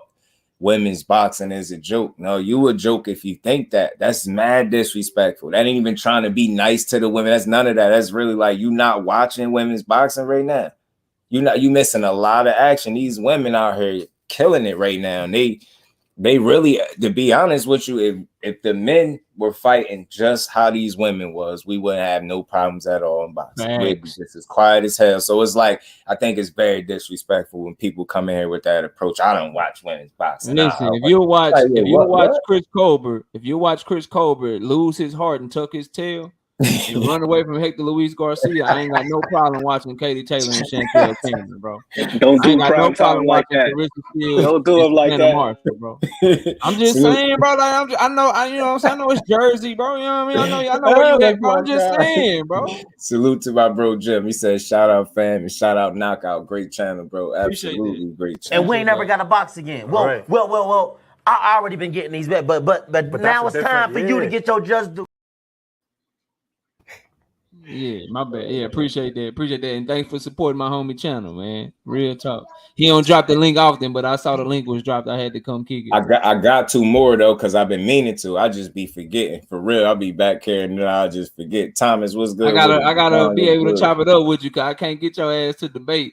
Man. I can't get you to debate, so I gotta chop it up with you when I can, man. Maybe one day they'll get me, yo. Maybe one day it'll be something that I'm gonna find one of them monsters anyway. OnlyFans to get your ass. Man, remember, man, yeah, I was 100 subs down one day. I made a monster NUA video. It was funny because the views went up crazy, but then I just looked, I refreshed my screen. I'm like, yo, what? Damn. Then I went back to the comments. They like, yeah, you're misleading your people. You said he doesn't have defense or something. I said, man, look, well, I'm supposed to feel like if a dude get his orbital smashed up and y'all telling me Cool Boy ain't got defense, but what's that? Yeah, he got his. I don't care if it happened once, it happened. I mean, he was That's getting that's the only time I see you off your square a little bit, man. Yeah, that's the only one. I can't really go to too many more because he be piecing other than that, you be up. patient. You be letting people make it and shit. You Yeah, level-headed. Man, yeah, I don't know. I always, because the way I looked at everybody else doing content, I'm like, my approach got to be different. And I try to make sure I'm not put in a position to be mad because some people will get me there and I forget where I'm at. And now we going back and forth. That's why I say your debate platform, that's the perfect setting for people that really want to debate. If you're really that passionate about it, you got to want to do it. Maybe one day somebody get me because they're going to start putting some more respect on my boy. Like I told you, some kind of way it's going to happen one day because I ain't going to be listening. Maybe when Shakur get like a real big fight announced, that'll probably something, man. Because they like, man, my boy fought 20 nobodies. Damn, I'm like, he only beating people because he bigger than I'm like, do y'all really think that? I'm like, there's no way I can see that. And I'm talking about fanship aside. Like, I don't see that. I just don't see it. I see skills. I'm like, I don't know what y'all watching. To me, he the only one. He got a sneaky solid resume. He the only one from 140 down that if you announce a fight with him and Tank Davis, I get a little nervous. Everybody else, Tank got him. I ain't got no question on my. Shakur the only one. The same way. I ain't even gonna lie.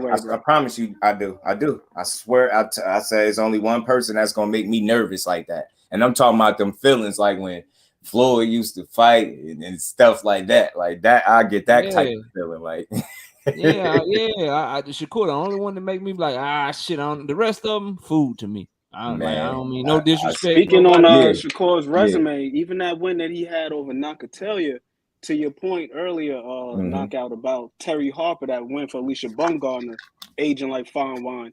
After I seen the way that Nakatelia walked through Burchelt like that, I say, God damn, like. Now, if Nakatila, it's gonna look even better if Nakatila beat Raymond Muratalla this weekend. Hey, man, it's gonna be huge if he. I say this. Did you see his last fight, Muay Hell yeah! I don't even know why he got caught in that first. Was that the first round or the second round? I think it was the first one. I think it was the first. I think it was first early. I know it was early for sure. First or second, for sure. Baby girl, salute to Miss JusDueBoxing. How you feeling, baby? Just got out of a meeting. Always working, always working. Salute to my baby girl, always working. But man. Yeah, Shakur definitely worries me the most when it comes to Tank. Yeah. Devin is your dude got some good ones. Josh Taylor and Regis too, but I just Josh Taylor ain't quick enough to me. I think Tank too fast for him. Regis inside game need a lot of work too. Like he look a little awkward on the inside, bro. So I like Tank against those guys. But yeah, they bigger. So but I think the more Tank trains hard and he's been real focused now, you get him closer and closer to his natural weight where he cutting less weight. That's a whole different animal, bro. That's gonna be some shit for you. You know what I mean? I think that's another problem for people too with Tank. And I keep on hating and he keep winning. And he gaining more experience while people keep complaining. I don't know, man. I just and again, y'all, I say this all the time. Y'all know who my guy is. I say this so people don't just think I'm saying it because that's not my favorite fighter. He got something real unique about him going on where I just don't think he one of those guys that you get criticized for his level of opposition, but I think the experience that he's able to gain, given that rare combination of boxing ability with that power, I think is different. And you might not think he challenging himself like King Judah was saying, you only pick flat-footed fighters that don't move their head. And I'm like, I hear that, but I'm just like, still think it's experience that he's able to gain that people are not factoring. They're not taking into account that he's still learning in there too. So it's like I think when he get to these guys that y'all feel like he ain't never been in front of, I see him doing just fine. I just don't, like I was saying to him earlier, he was saying King Judah said if if he box Dev, he thinks Dev and make him look average. And I was like, I feel him. I don't tell nobody wrong. But I was like, I couldn't see that. But if it happens, then, kudos to him. If anybody can make Tank Davis look average in the ring, you got my respect, because I don't think average when I look at him at all. So it's like, if you can make him look average in any way, shape, or form, yeah, you must be a hell of a fighter. And I want to see it. I'm like, I would love to see that. I don't think nobody gonna just make Tank look average ever, bro. Me neither. I say, like, I got a simple thought process when it comes to him. Skill for skill, I feel like he can keep up with whoever. Keeping up doesn't mean he'll outbox everybody, right? But just that means if you think you're outboxing him, it's not gonna be to a point where he can't make this fight competitive. Now, that's just one element. What happens when it's no longer the boxing match and it's now a fight because he done closed the gap and he in your face? You know what I'm saying? Now you got to fight him. If you can't fight him back, if you can't fight with him, because he can box with you. If you can't fight with him, good luck. Good luck. And hey, pick your round. Just pick a round. Yeah, bro, like pick a round. All that shit be overblown. Like Barrios, when it was a boxing match between Tank and Barrios, and they were just boxing the first half of the fight, Barrios was okay.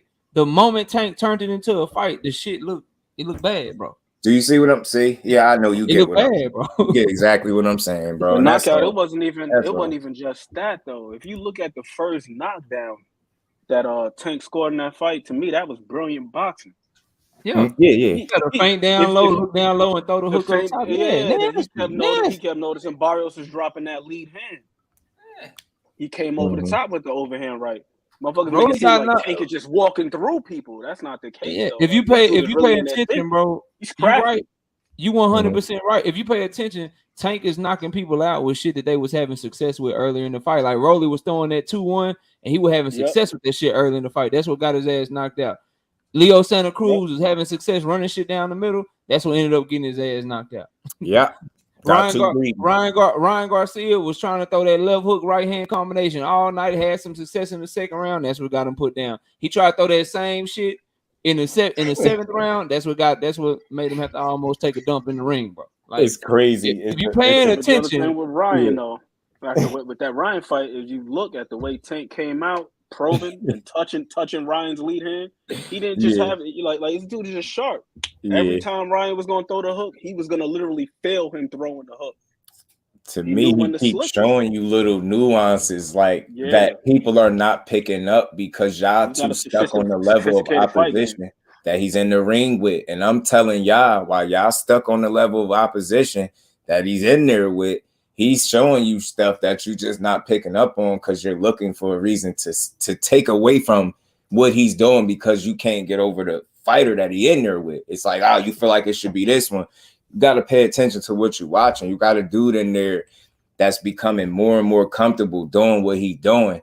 And each fight, it's like he's becoming more and more comfortable doing what he do. And that's dangerous for the people, I believe. Like, I don't know, man. It's hard to make the dude waver mentally, yo. And I keep saying that if you can't cause no doubt, you can't cause him to doubt himself, it's going to be hard to beat him. That's what I'll say. I'm not saying it's impossible. I really believe you see him lose, it's going to be somebody that's going to create those type of moments for him where you're going to look and be like, he might not know he can figure it out. Like, I feel like that's just something you're going to be able to see slightly. Like, I just don't see nobody force that out of him.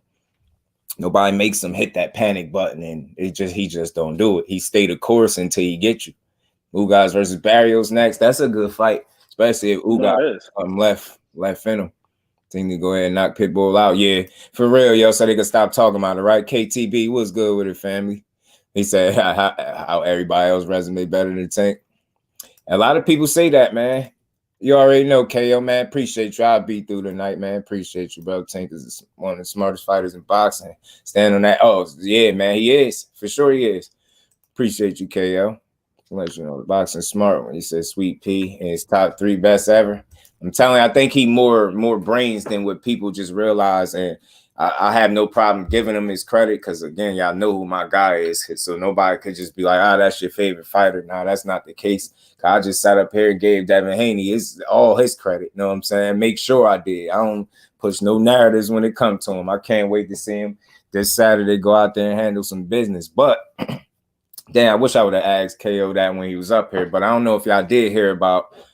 Now, this is not finalized. I'm gonna be specific because I read it. They said it's not finalized, but they're eyeing. Hey, L Dub, you still in here? Did you hear about them eyeing the ALYCIA Baumgardner and this Christina chick that she lost to them years back? The one that's the only one she lost to. They said they was eyeing a fight for the 15th, I think July 15th. They eyeing it now. It's not finalized, but they said they working on that. They're trying to make ALYCIA Baumgardner against the one girl that did beat her. Old school salute fan. Appreciate you pulling up. How you feeling? What's good, Thomas? How you feeling? We listen to instructions and applies them. And he's very coachable, Thomas. That's a great point, bro. He is. Big Tex, what's good, my bro? How you feeling, family? Appreciate you pulling up. Yeah, man. So that'll be a good ass fight. It's always cool to see a female avenge her loss, and they've both gotten better, I think, since they fought each other. I think ALYCIA has definitely made some leaps and bounds since she lost by far. So it'll be a fight that I definitely would want to see between them ladies, man. They continue to give us meaningful fights, good fights that's worth our time and our money. So, and we're promoting them. So salute to them. I hope they do make that. And another fight that they said they were eyeing to put on that card is Montana Love and Richardson Hitchins. And you know that I've been hearing about that fight for a little while now. And I was hearing that was something that was supposed to be in the works. If Montana Love was supposed to beat Steve Spark. I believe that fight was supposed to be next for him, but then he ended up, tossing guy out the ring, so it got weird. Better Pernell Shakur. That's a tough one. Because you know why that's tough, Thrill? I know the easy answer, right? Me being a Shakur supporter, it just for me to say him, but I just won't do that because I'm a realist. Like Pernell, like Shakur is great defensively. We all know that, right? But one thing Pernell did that Shakur don't do, that I can just name right off the bat defensively, is get that low. You see how Pernell Whitaker used to get down low, make people that look fake. First of all, like if you that comfortable going that low defensively, like bending down that low, or dipping that low in the ring, like in front of somebody, you a different level of talent. So I don't know. I mean, Shakur is he's up there for sure. But Sweet Pea had that one little element, boy, where he could get real low and make you miss and get out of the way of punches. It was different. It was crazy. It was crazy. He had something special with him. The problem is to offer less money. That's made for his mayor. Okay. Appreciate you. So you always adding to it. I hope they find a way to make that happen, because that'd be a good fight. That'd be a good fight to watch, to see a rematch, see how ALYCIA handled a female that she lost to. Sweet Pea was crazy good. Absolutely, man. Defense was ridiculous. Pro debut on Baumgardner card too. Don't forget, appreciate that too as well, my bro. Ray Ford, Jersey in the bed. I like Ray Ford. I hope they do put him up there. I like Ray Ford. And Andy Cruz went right over there with Bozy in the dungeon. He went over there to get smoked, get some work, man. Andy Cruz ain't playing. Andy Cruz said, "You think I came to play with y'all? I ain't come to play with y'all. I ain't come to play. I'm coming over here to get this work. And I'm about to hit the ground running." Andy Cruz don't give a damn, bro. He ready. But yeah, man. So again, if they do put this card together, like I said, that'd be a good women's fight to see a rematch between them two. I don't think either of them have they lost since fighting each other, because I believe old girl only got like 2 losses. Christina. 1 or 2 losses, but they both, it's still a good fight. And I think this Montana Love fight, and and Montana and Richardson Hitchins been being discussed for a little while. So I hope they do go ahead and make it. But it's weird because I just don't know if that's the proper fight for Montana Love to take, given his last performance. Like, that's this issue that I had with that. Will they really throw him in there with Hitchins after his last outing? I don't see how you can have a performance like that, especially given the 2 performances he had before Steve Spark he has some little issues in. I just don't see how putting him in there with Hitchins makes sense for him. Like in terms of like that would be awarding him with a meaningful fight. I don't see how that. I don't know. I don't know if that's an opportunity that he necessarily ready for, because I'm not picking him to beat Hitchins. I think Hitchins, I think he struggles with discipline issues, man, putting it all together on the night. And he got a tendency to fall asleep at the wheel in the ring, and he make those mistakes that could cost you in fights. And I don't believe Hitchins. I think that'd just be the wrong fight for him right now. I could be wrong, but I doubt it. My favorite all-time favorites. Yeah, his skill level was on another level. Sweet People's that guy. Definitely. RP to one of the legends, man.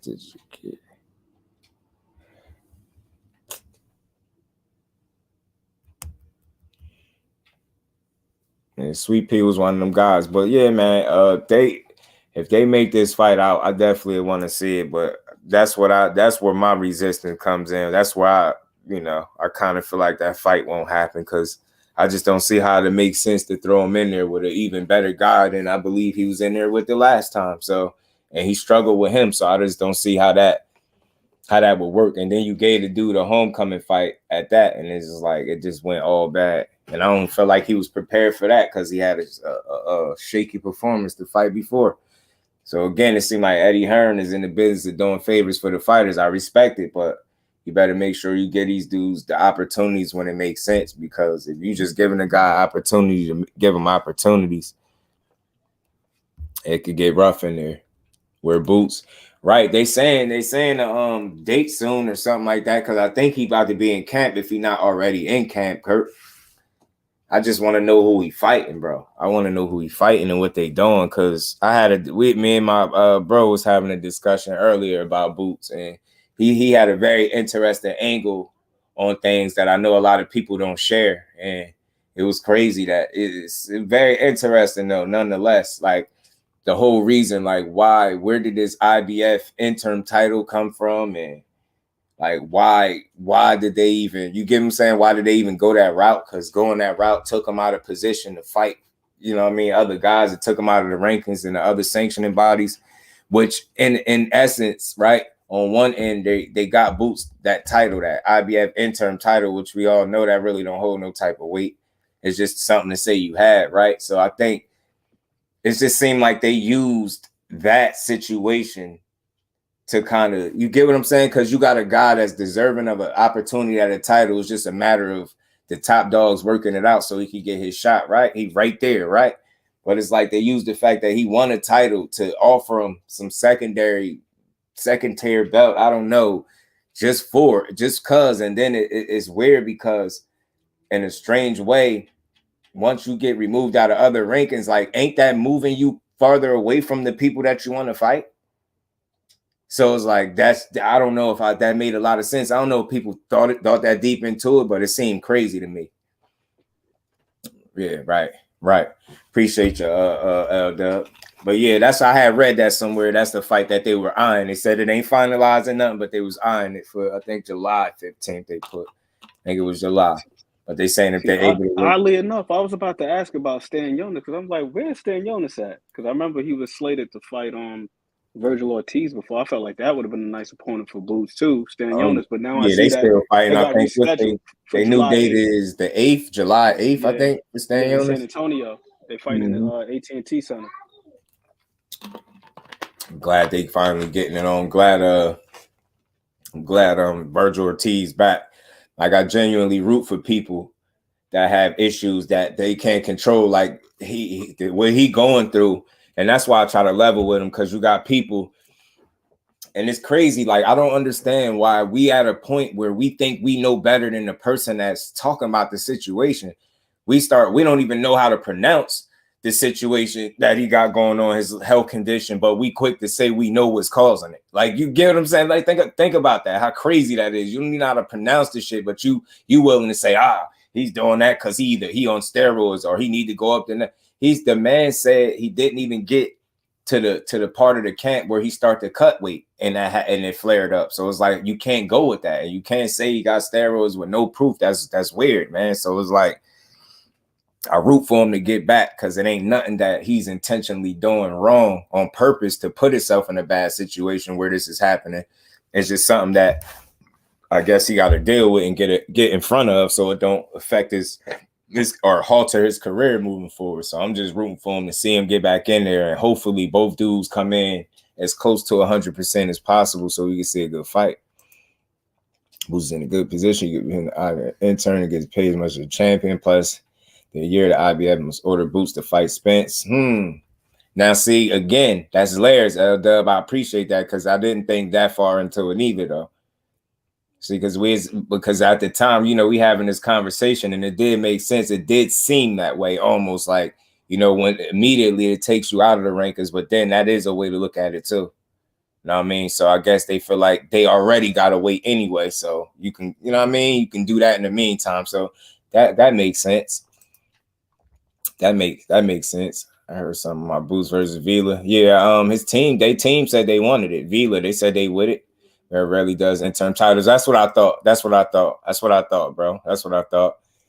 Money was good with it, bro. Was good with it. Stop capping with dishonesty. And you never stop capping.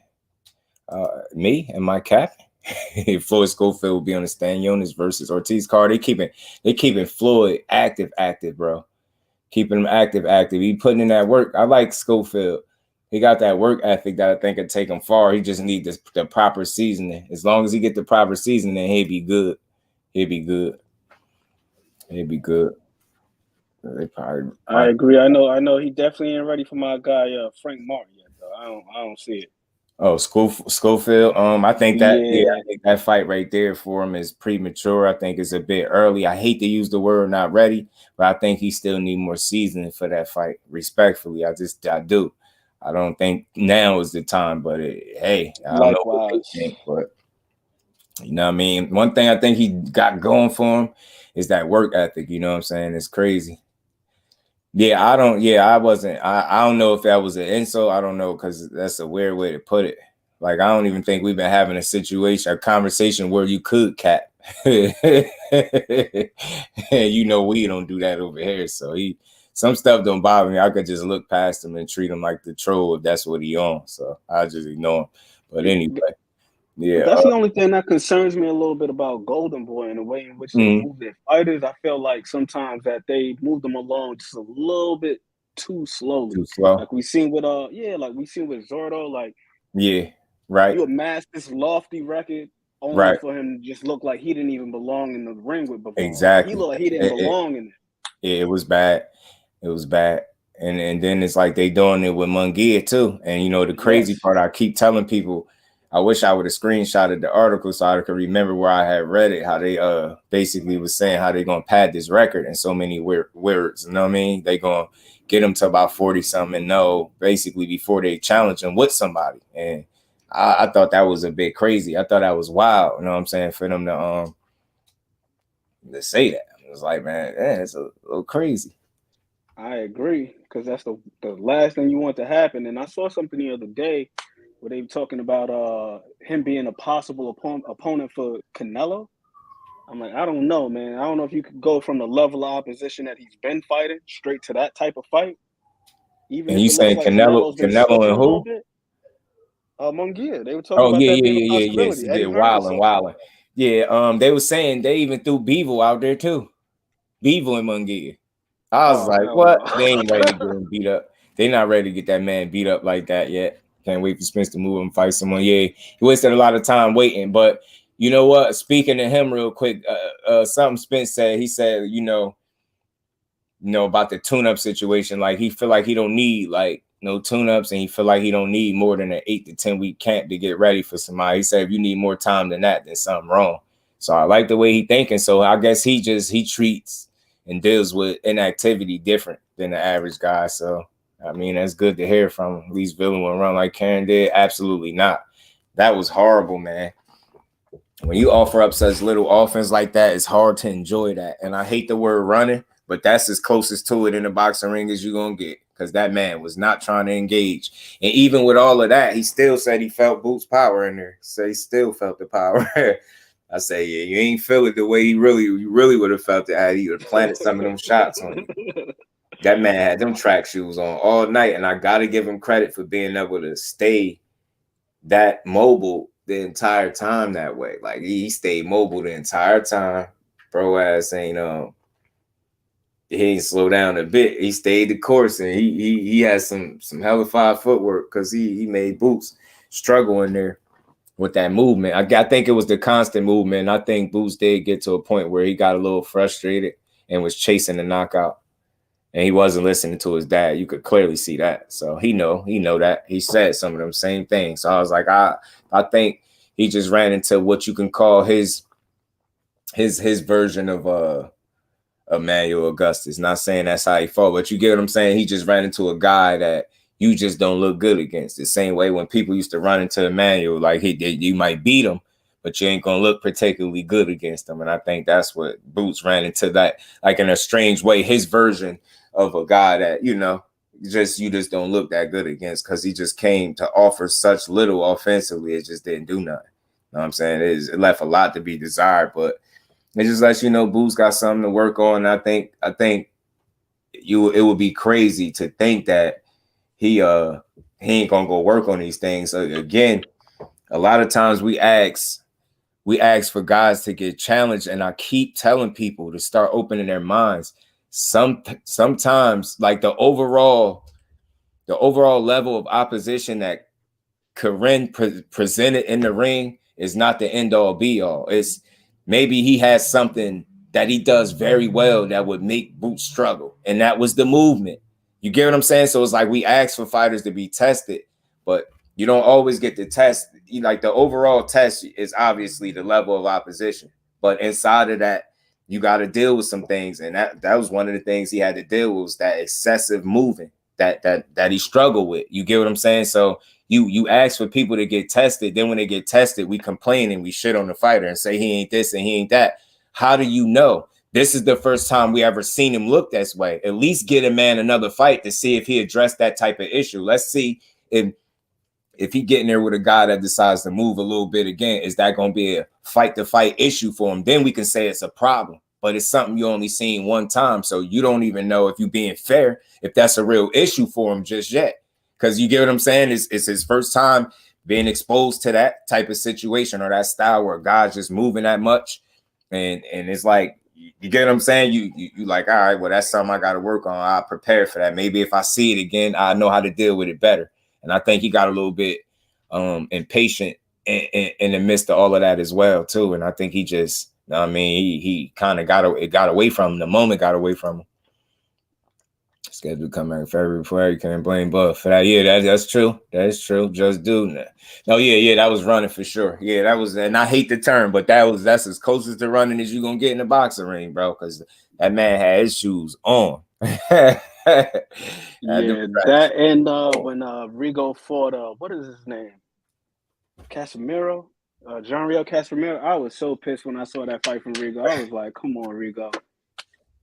Yeah, Rigo be on one sometimes, like in terms of like just not wanting to come out of his shell and being so safe that he making a fight lackluster. He got a fight coming up too on the Broner card, Rigo. But I agree with you 1000% because tests, they definitely come in different forms. So that get was what I'm saying? Like Boots had to work on as far as being able to cut the ring off and that's what pressure. I think people need to. I don't know. I can't tell people how they need to. Setting the shots up and I could just offer different ways to assess stuff like that. I think we be always being overly critical without really assessing something. Like you asked him to be tested. There you got it. Came in an unfamiliar foe. You get what I'm saying? But that's good because now he has something to work on. How do you know what you need to get better on if nobody's pushing you or putting you in a position to show us what you need to get better in? It's like, it's crazy. People don't respect the growth process that got to take place with these fighters, man. We just expect the results. And it's like, man, how you going to get, how you think these fighters become who they are? They don't become who they are just overnight, bro. They got to get tested accordingly along the way too. You know what I mean? And when you get tested, you got to be able to appreciate, you know what I mean, seeing a fighter get tested for once. Even though I don't appreciate the style in which dude presented, of course, but I still appreciate Boots trying to, find a way to figure that shit out. You know what I mean? He tried. The other Karens that's in the division, I don't think it's no other ones like that, bro. Thrill. Respectfully, I can't think of another fighter that that much that I could think of. A lot of people was just waiting for anything to criticize Boots about. That's also a fact, Kurt. Lossy Sports TV, what's good, family? How you feeling, I bro? agree 1000%, Curtis. You know, confirmation bias is a real thing. And it just depends on what side of the spectrum you fall on. If you're somebody who's a Boots supporter, but he's clipping guys, you like, see, that's what I told you. If you're somebody who's critical of him, you just can't wait to be cynical. Like I told you. Exactly. And it's like, that's why my approach, and I'm glad people more and more as the months go on, people picking up on my approach to this boxing stuff. That's why I'll try the hell with being fair, because boxing ain't fair. And I was having a conversation with the OG. That's why I try to stop saying that when I'm speaking about something. The hell with being fair, I'm being real. That's why my approach is like this to this sport, man. You can't enjoy it dissing and knocking everything that you see. Like, you get what I'm saying? We be mad about everything. Dude get tested after you've been asking him to get tested. It came in an unfamiliar package, fighter, you know what I'm saying? And you just still can't appreciate it. This is like, you got to do better than that. Boots will be on top soon. I think so too. I think that fight gonna make them better, and I'm glad it happened. What's good with it, though, Flossie? Another thing, though, that I wanted to chop it up on before we get up out of here, yo. Because I did have Wilder and Usyk in this thumbnail, and the reason being because we all hearing the news, and it's coming right from Wilder's people that, you know, if this Usyk and Dubois fight don't happen, then Wilder would gladly fill in, or he's interested in fighting them. And you know what's crazy? I got a crazy, weird, like, theory, like, what's going on right now. Like, it's funny because Tay Jones, salute to Tay Jones. Yeah, I came through earlier. Tay Jones and 7A Sports had called this out a while ago about Usyk and Wilder. And now you hear it today, and it's almost like they revisiting it in a strange way. It wouldn't be funny to people if Usyk and Wilder fought before Usyk and Fury? People don't see the problem with that. And then on top of that, now I'm just going off of what Tyson Fury said. Who Tyson Fury say the second best heavyweight in boxing outside of himself being the first best, the number one? Who he say is the second best? I think it's that dude Deontay Wilder that he beat, right? So just off him saying that, with that being his train of thought, right? He feels like Wilder's the second best heavyweight in the world. He hasn't found a way to strike a deal with Usyk. He seems like he's cool with the fight never happening between them two. But lo and behold, you're telling me Wilder will be the one to end up getting in the ring with Usyk first. But as John Fury put it, he's the pussy in the bitch. Wilder is the pussy in the bitch, but he'd be the dude to end up getting in there with a guy, this little steroid middleweight, as Tyson Fury called him, and he'd be getting in the ring with him first, and you not, and nobody see a problem with that. And then while I brought up the fact that he said Wilder is the second best heavyweight, and he sparks the rest of these guys out. So wouldn't it be safe to say that if he's sitting back on the sideline and he watching a guy that he fought 3 times, that he's confident in beating a 4th time, or fighting a 4th time and then beating him, he sit back, let Wilder do the lifting, and Wilder beat Usyk, take his belts, he comes swoop in, try to get a 4th Wilder fight. Like, I could really see something like that, because it seemed like he would be more confident going in there with Wilder as opposed to Usyk right now. It's just something I could see happening. I could be dead wrong, but something tells me, like, if Wilder and Usyk fight, I could see that play being a potential play if he's able to ever fight over here again. You know what I'm saying? I had a similar thought when I saw the news. You would much rather Wilder sit there and handle that work, because it seemed like you just don't want to challenge yourself against Usyk for whatever reason. But I could see you, after him doing the work of getting the titles, because you got the other piece, I could see you then being willing to make Undisputed, because you already fought this dude 3 times and you probably feel like you got the ups on him. I could just see something like that. He's that type of dude to me, because I just don't see no other reason why he would sit around and not fight Usyk and it get to the point where we about to hear that Usyk and Wilder is we hearing Usyk and Wilder is a real option. I can't wait. I hope we really get that. Will, that'd be a real fight. We need that. Nope, he don't like fighting the little guys, and I'm telling you, and with him saying Wilder is the second best heavyweight, that makes me feel like he thinks, even in his mind, he said it, Wilder sparks these guys out. So I think Wilder lands the right hand on Usyk. I don't think he makes it out the fight, respectfully. He can do all that boxing stuff. I told people before, Usyk is very good defensively. He's very sound, a good fighter, period. But you've never seen him go 12 rounds without getting hit. That's what I'm saying. And I'm going to always stand on that. And Wilder will be able to hit him. It's just like I just don't see him being able to dance. Nah, I don't see it. I had a similar debate with somebody earlier on Twitter, and they were talking about, Wilder not having IQ and this, that, and the third. I say there's no way that all these guys that he's fought have touched the canvas and he doesn't have IQ. He's finding a way to get that right hand to the target. But you know what? I say this all the time. When you a hater, you're able to see that because you're not a hater. You're not looking for a reason to not like this dude. You giving him credit as you see it. When you are a hater, you're going to turn something good into a negative.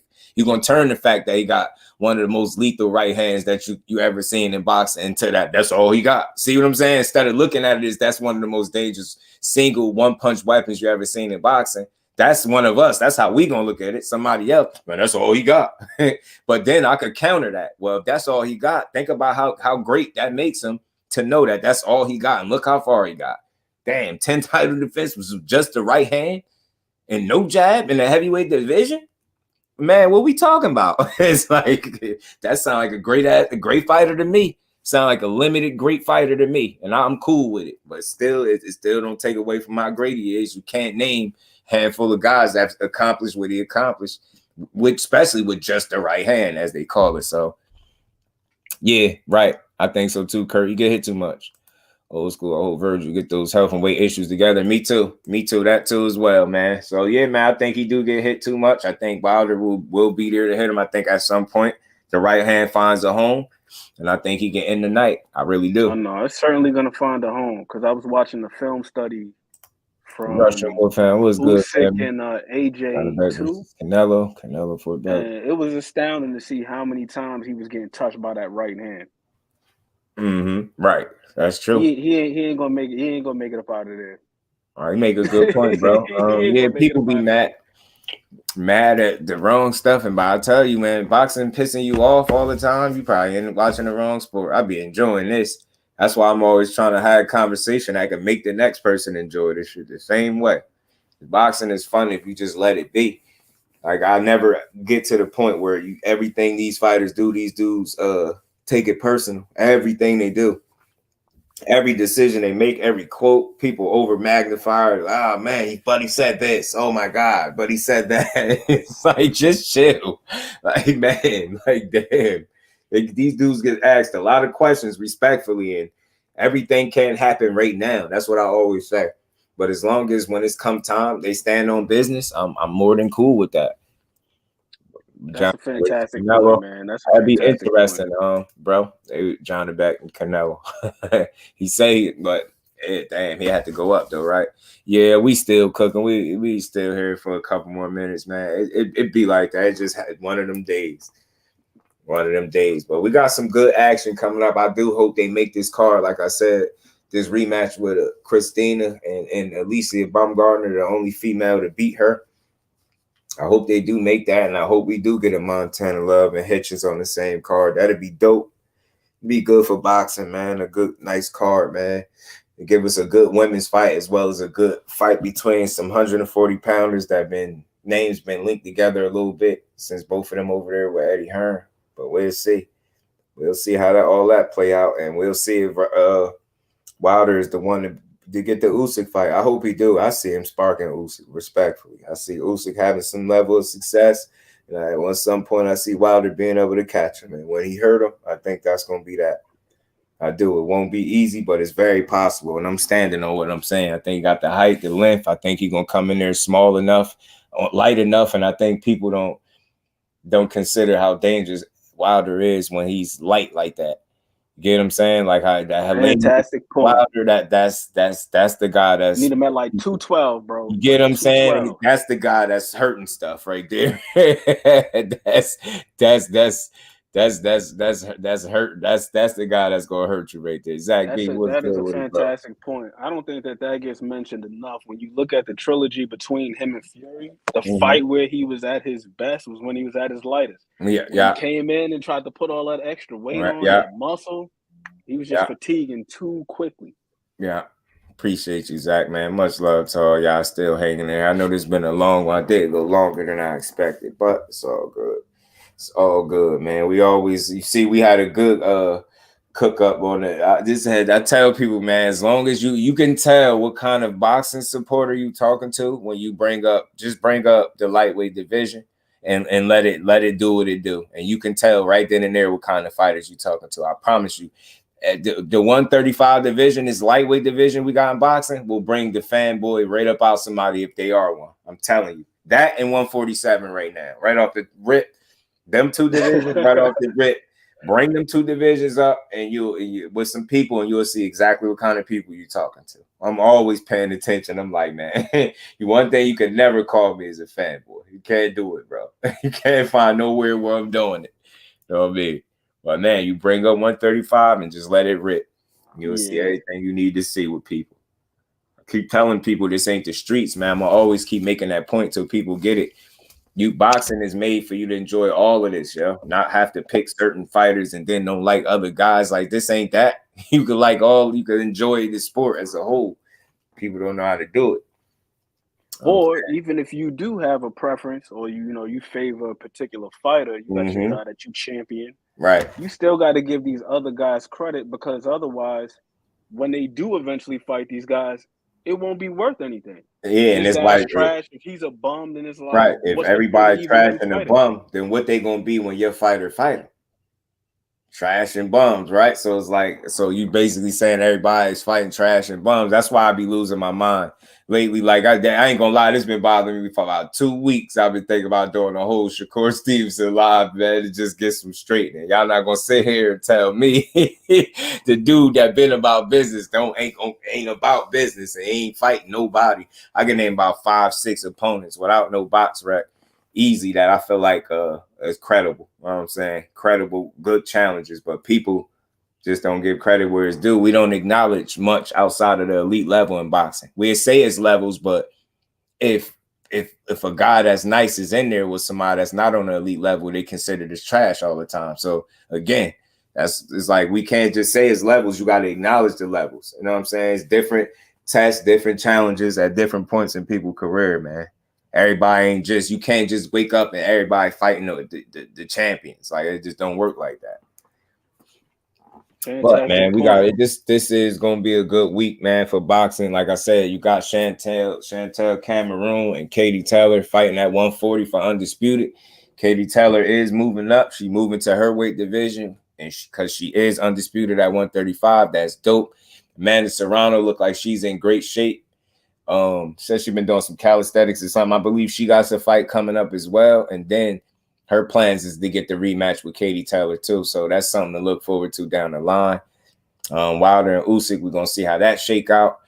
I'm hopeful that Wilder can get that shot. I know if it's up to him, he'll take the fight. I already know. And I hope Matchroom and Eddie Hearn and them find a way to make Montana Love, Hitchins, and Christina and Baumgardner. Those are some good fights that we definitely enjoy. I just don't know if to call Montana Love and Hitchins a 50-50 fight right now. I just don't know. Hitchins looking dangerous right now, but we'll see, man. We'll see if they put it together. And like I said, it's fight week, so pretty sure tomorrow I probably could find something else different to bring up that we ain't discussed yet with this fight. But again, I'm just promoting this fight all week and speaking on it, along with everything else that's going on too. So it won't just be Devin Haney and Loma. It's going to always be something else with it.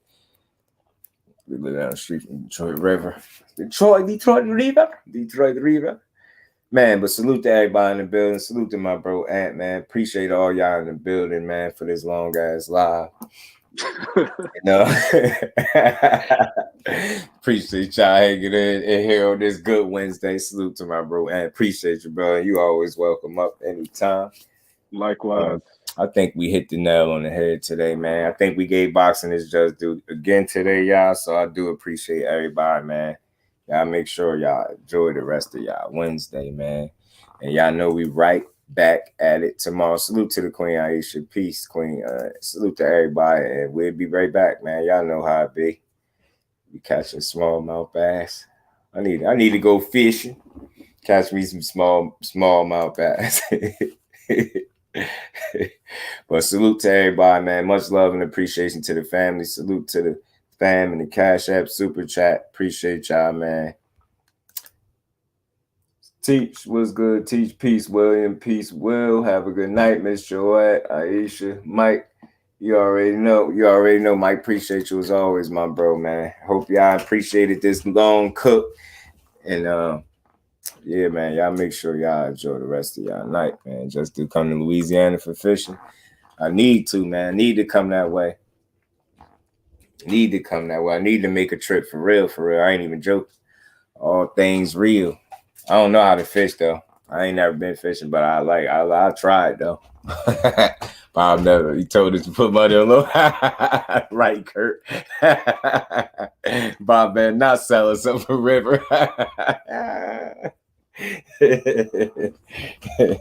Bet. Well, that's a bet, man. That's a bet. I appreciate you, man. You're a real one, man. Really appreciate y'all, man. Salute to y'all, though, man. Y'all make sure y'all enjoy the rest of y'all night. I'll probably see a couple of y'all over there at KO for a while. Nah, it's all good, Teach. Don't work too hard over there. And I appreciate you always stopping through, showing love, bro. Appreciate y'all. We just going to keep grinding and growing, and we're going to be right back at it at 4 o'clock tomorrow, man. So y'all enjoy the rest of y'all Thursday. I'm going to let y'all up out of here. We can get up out of here, y'all. Peace.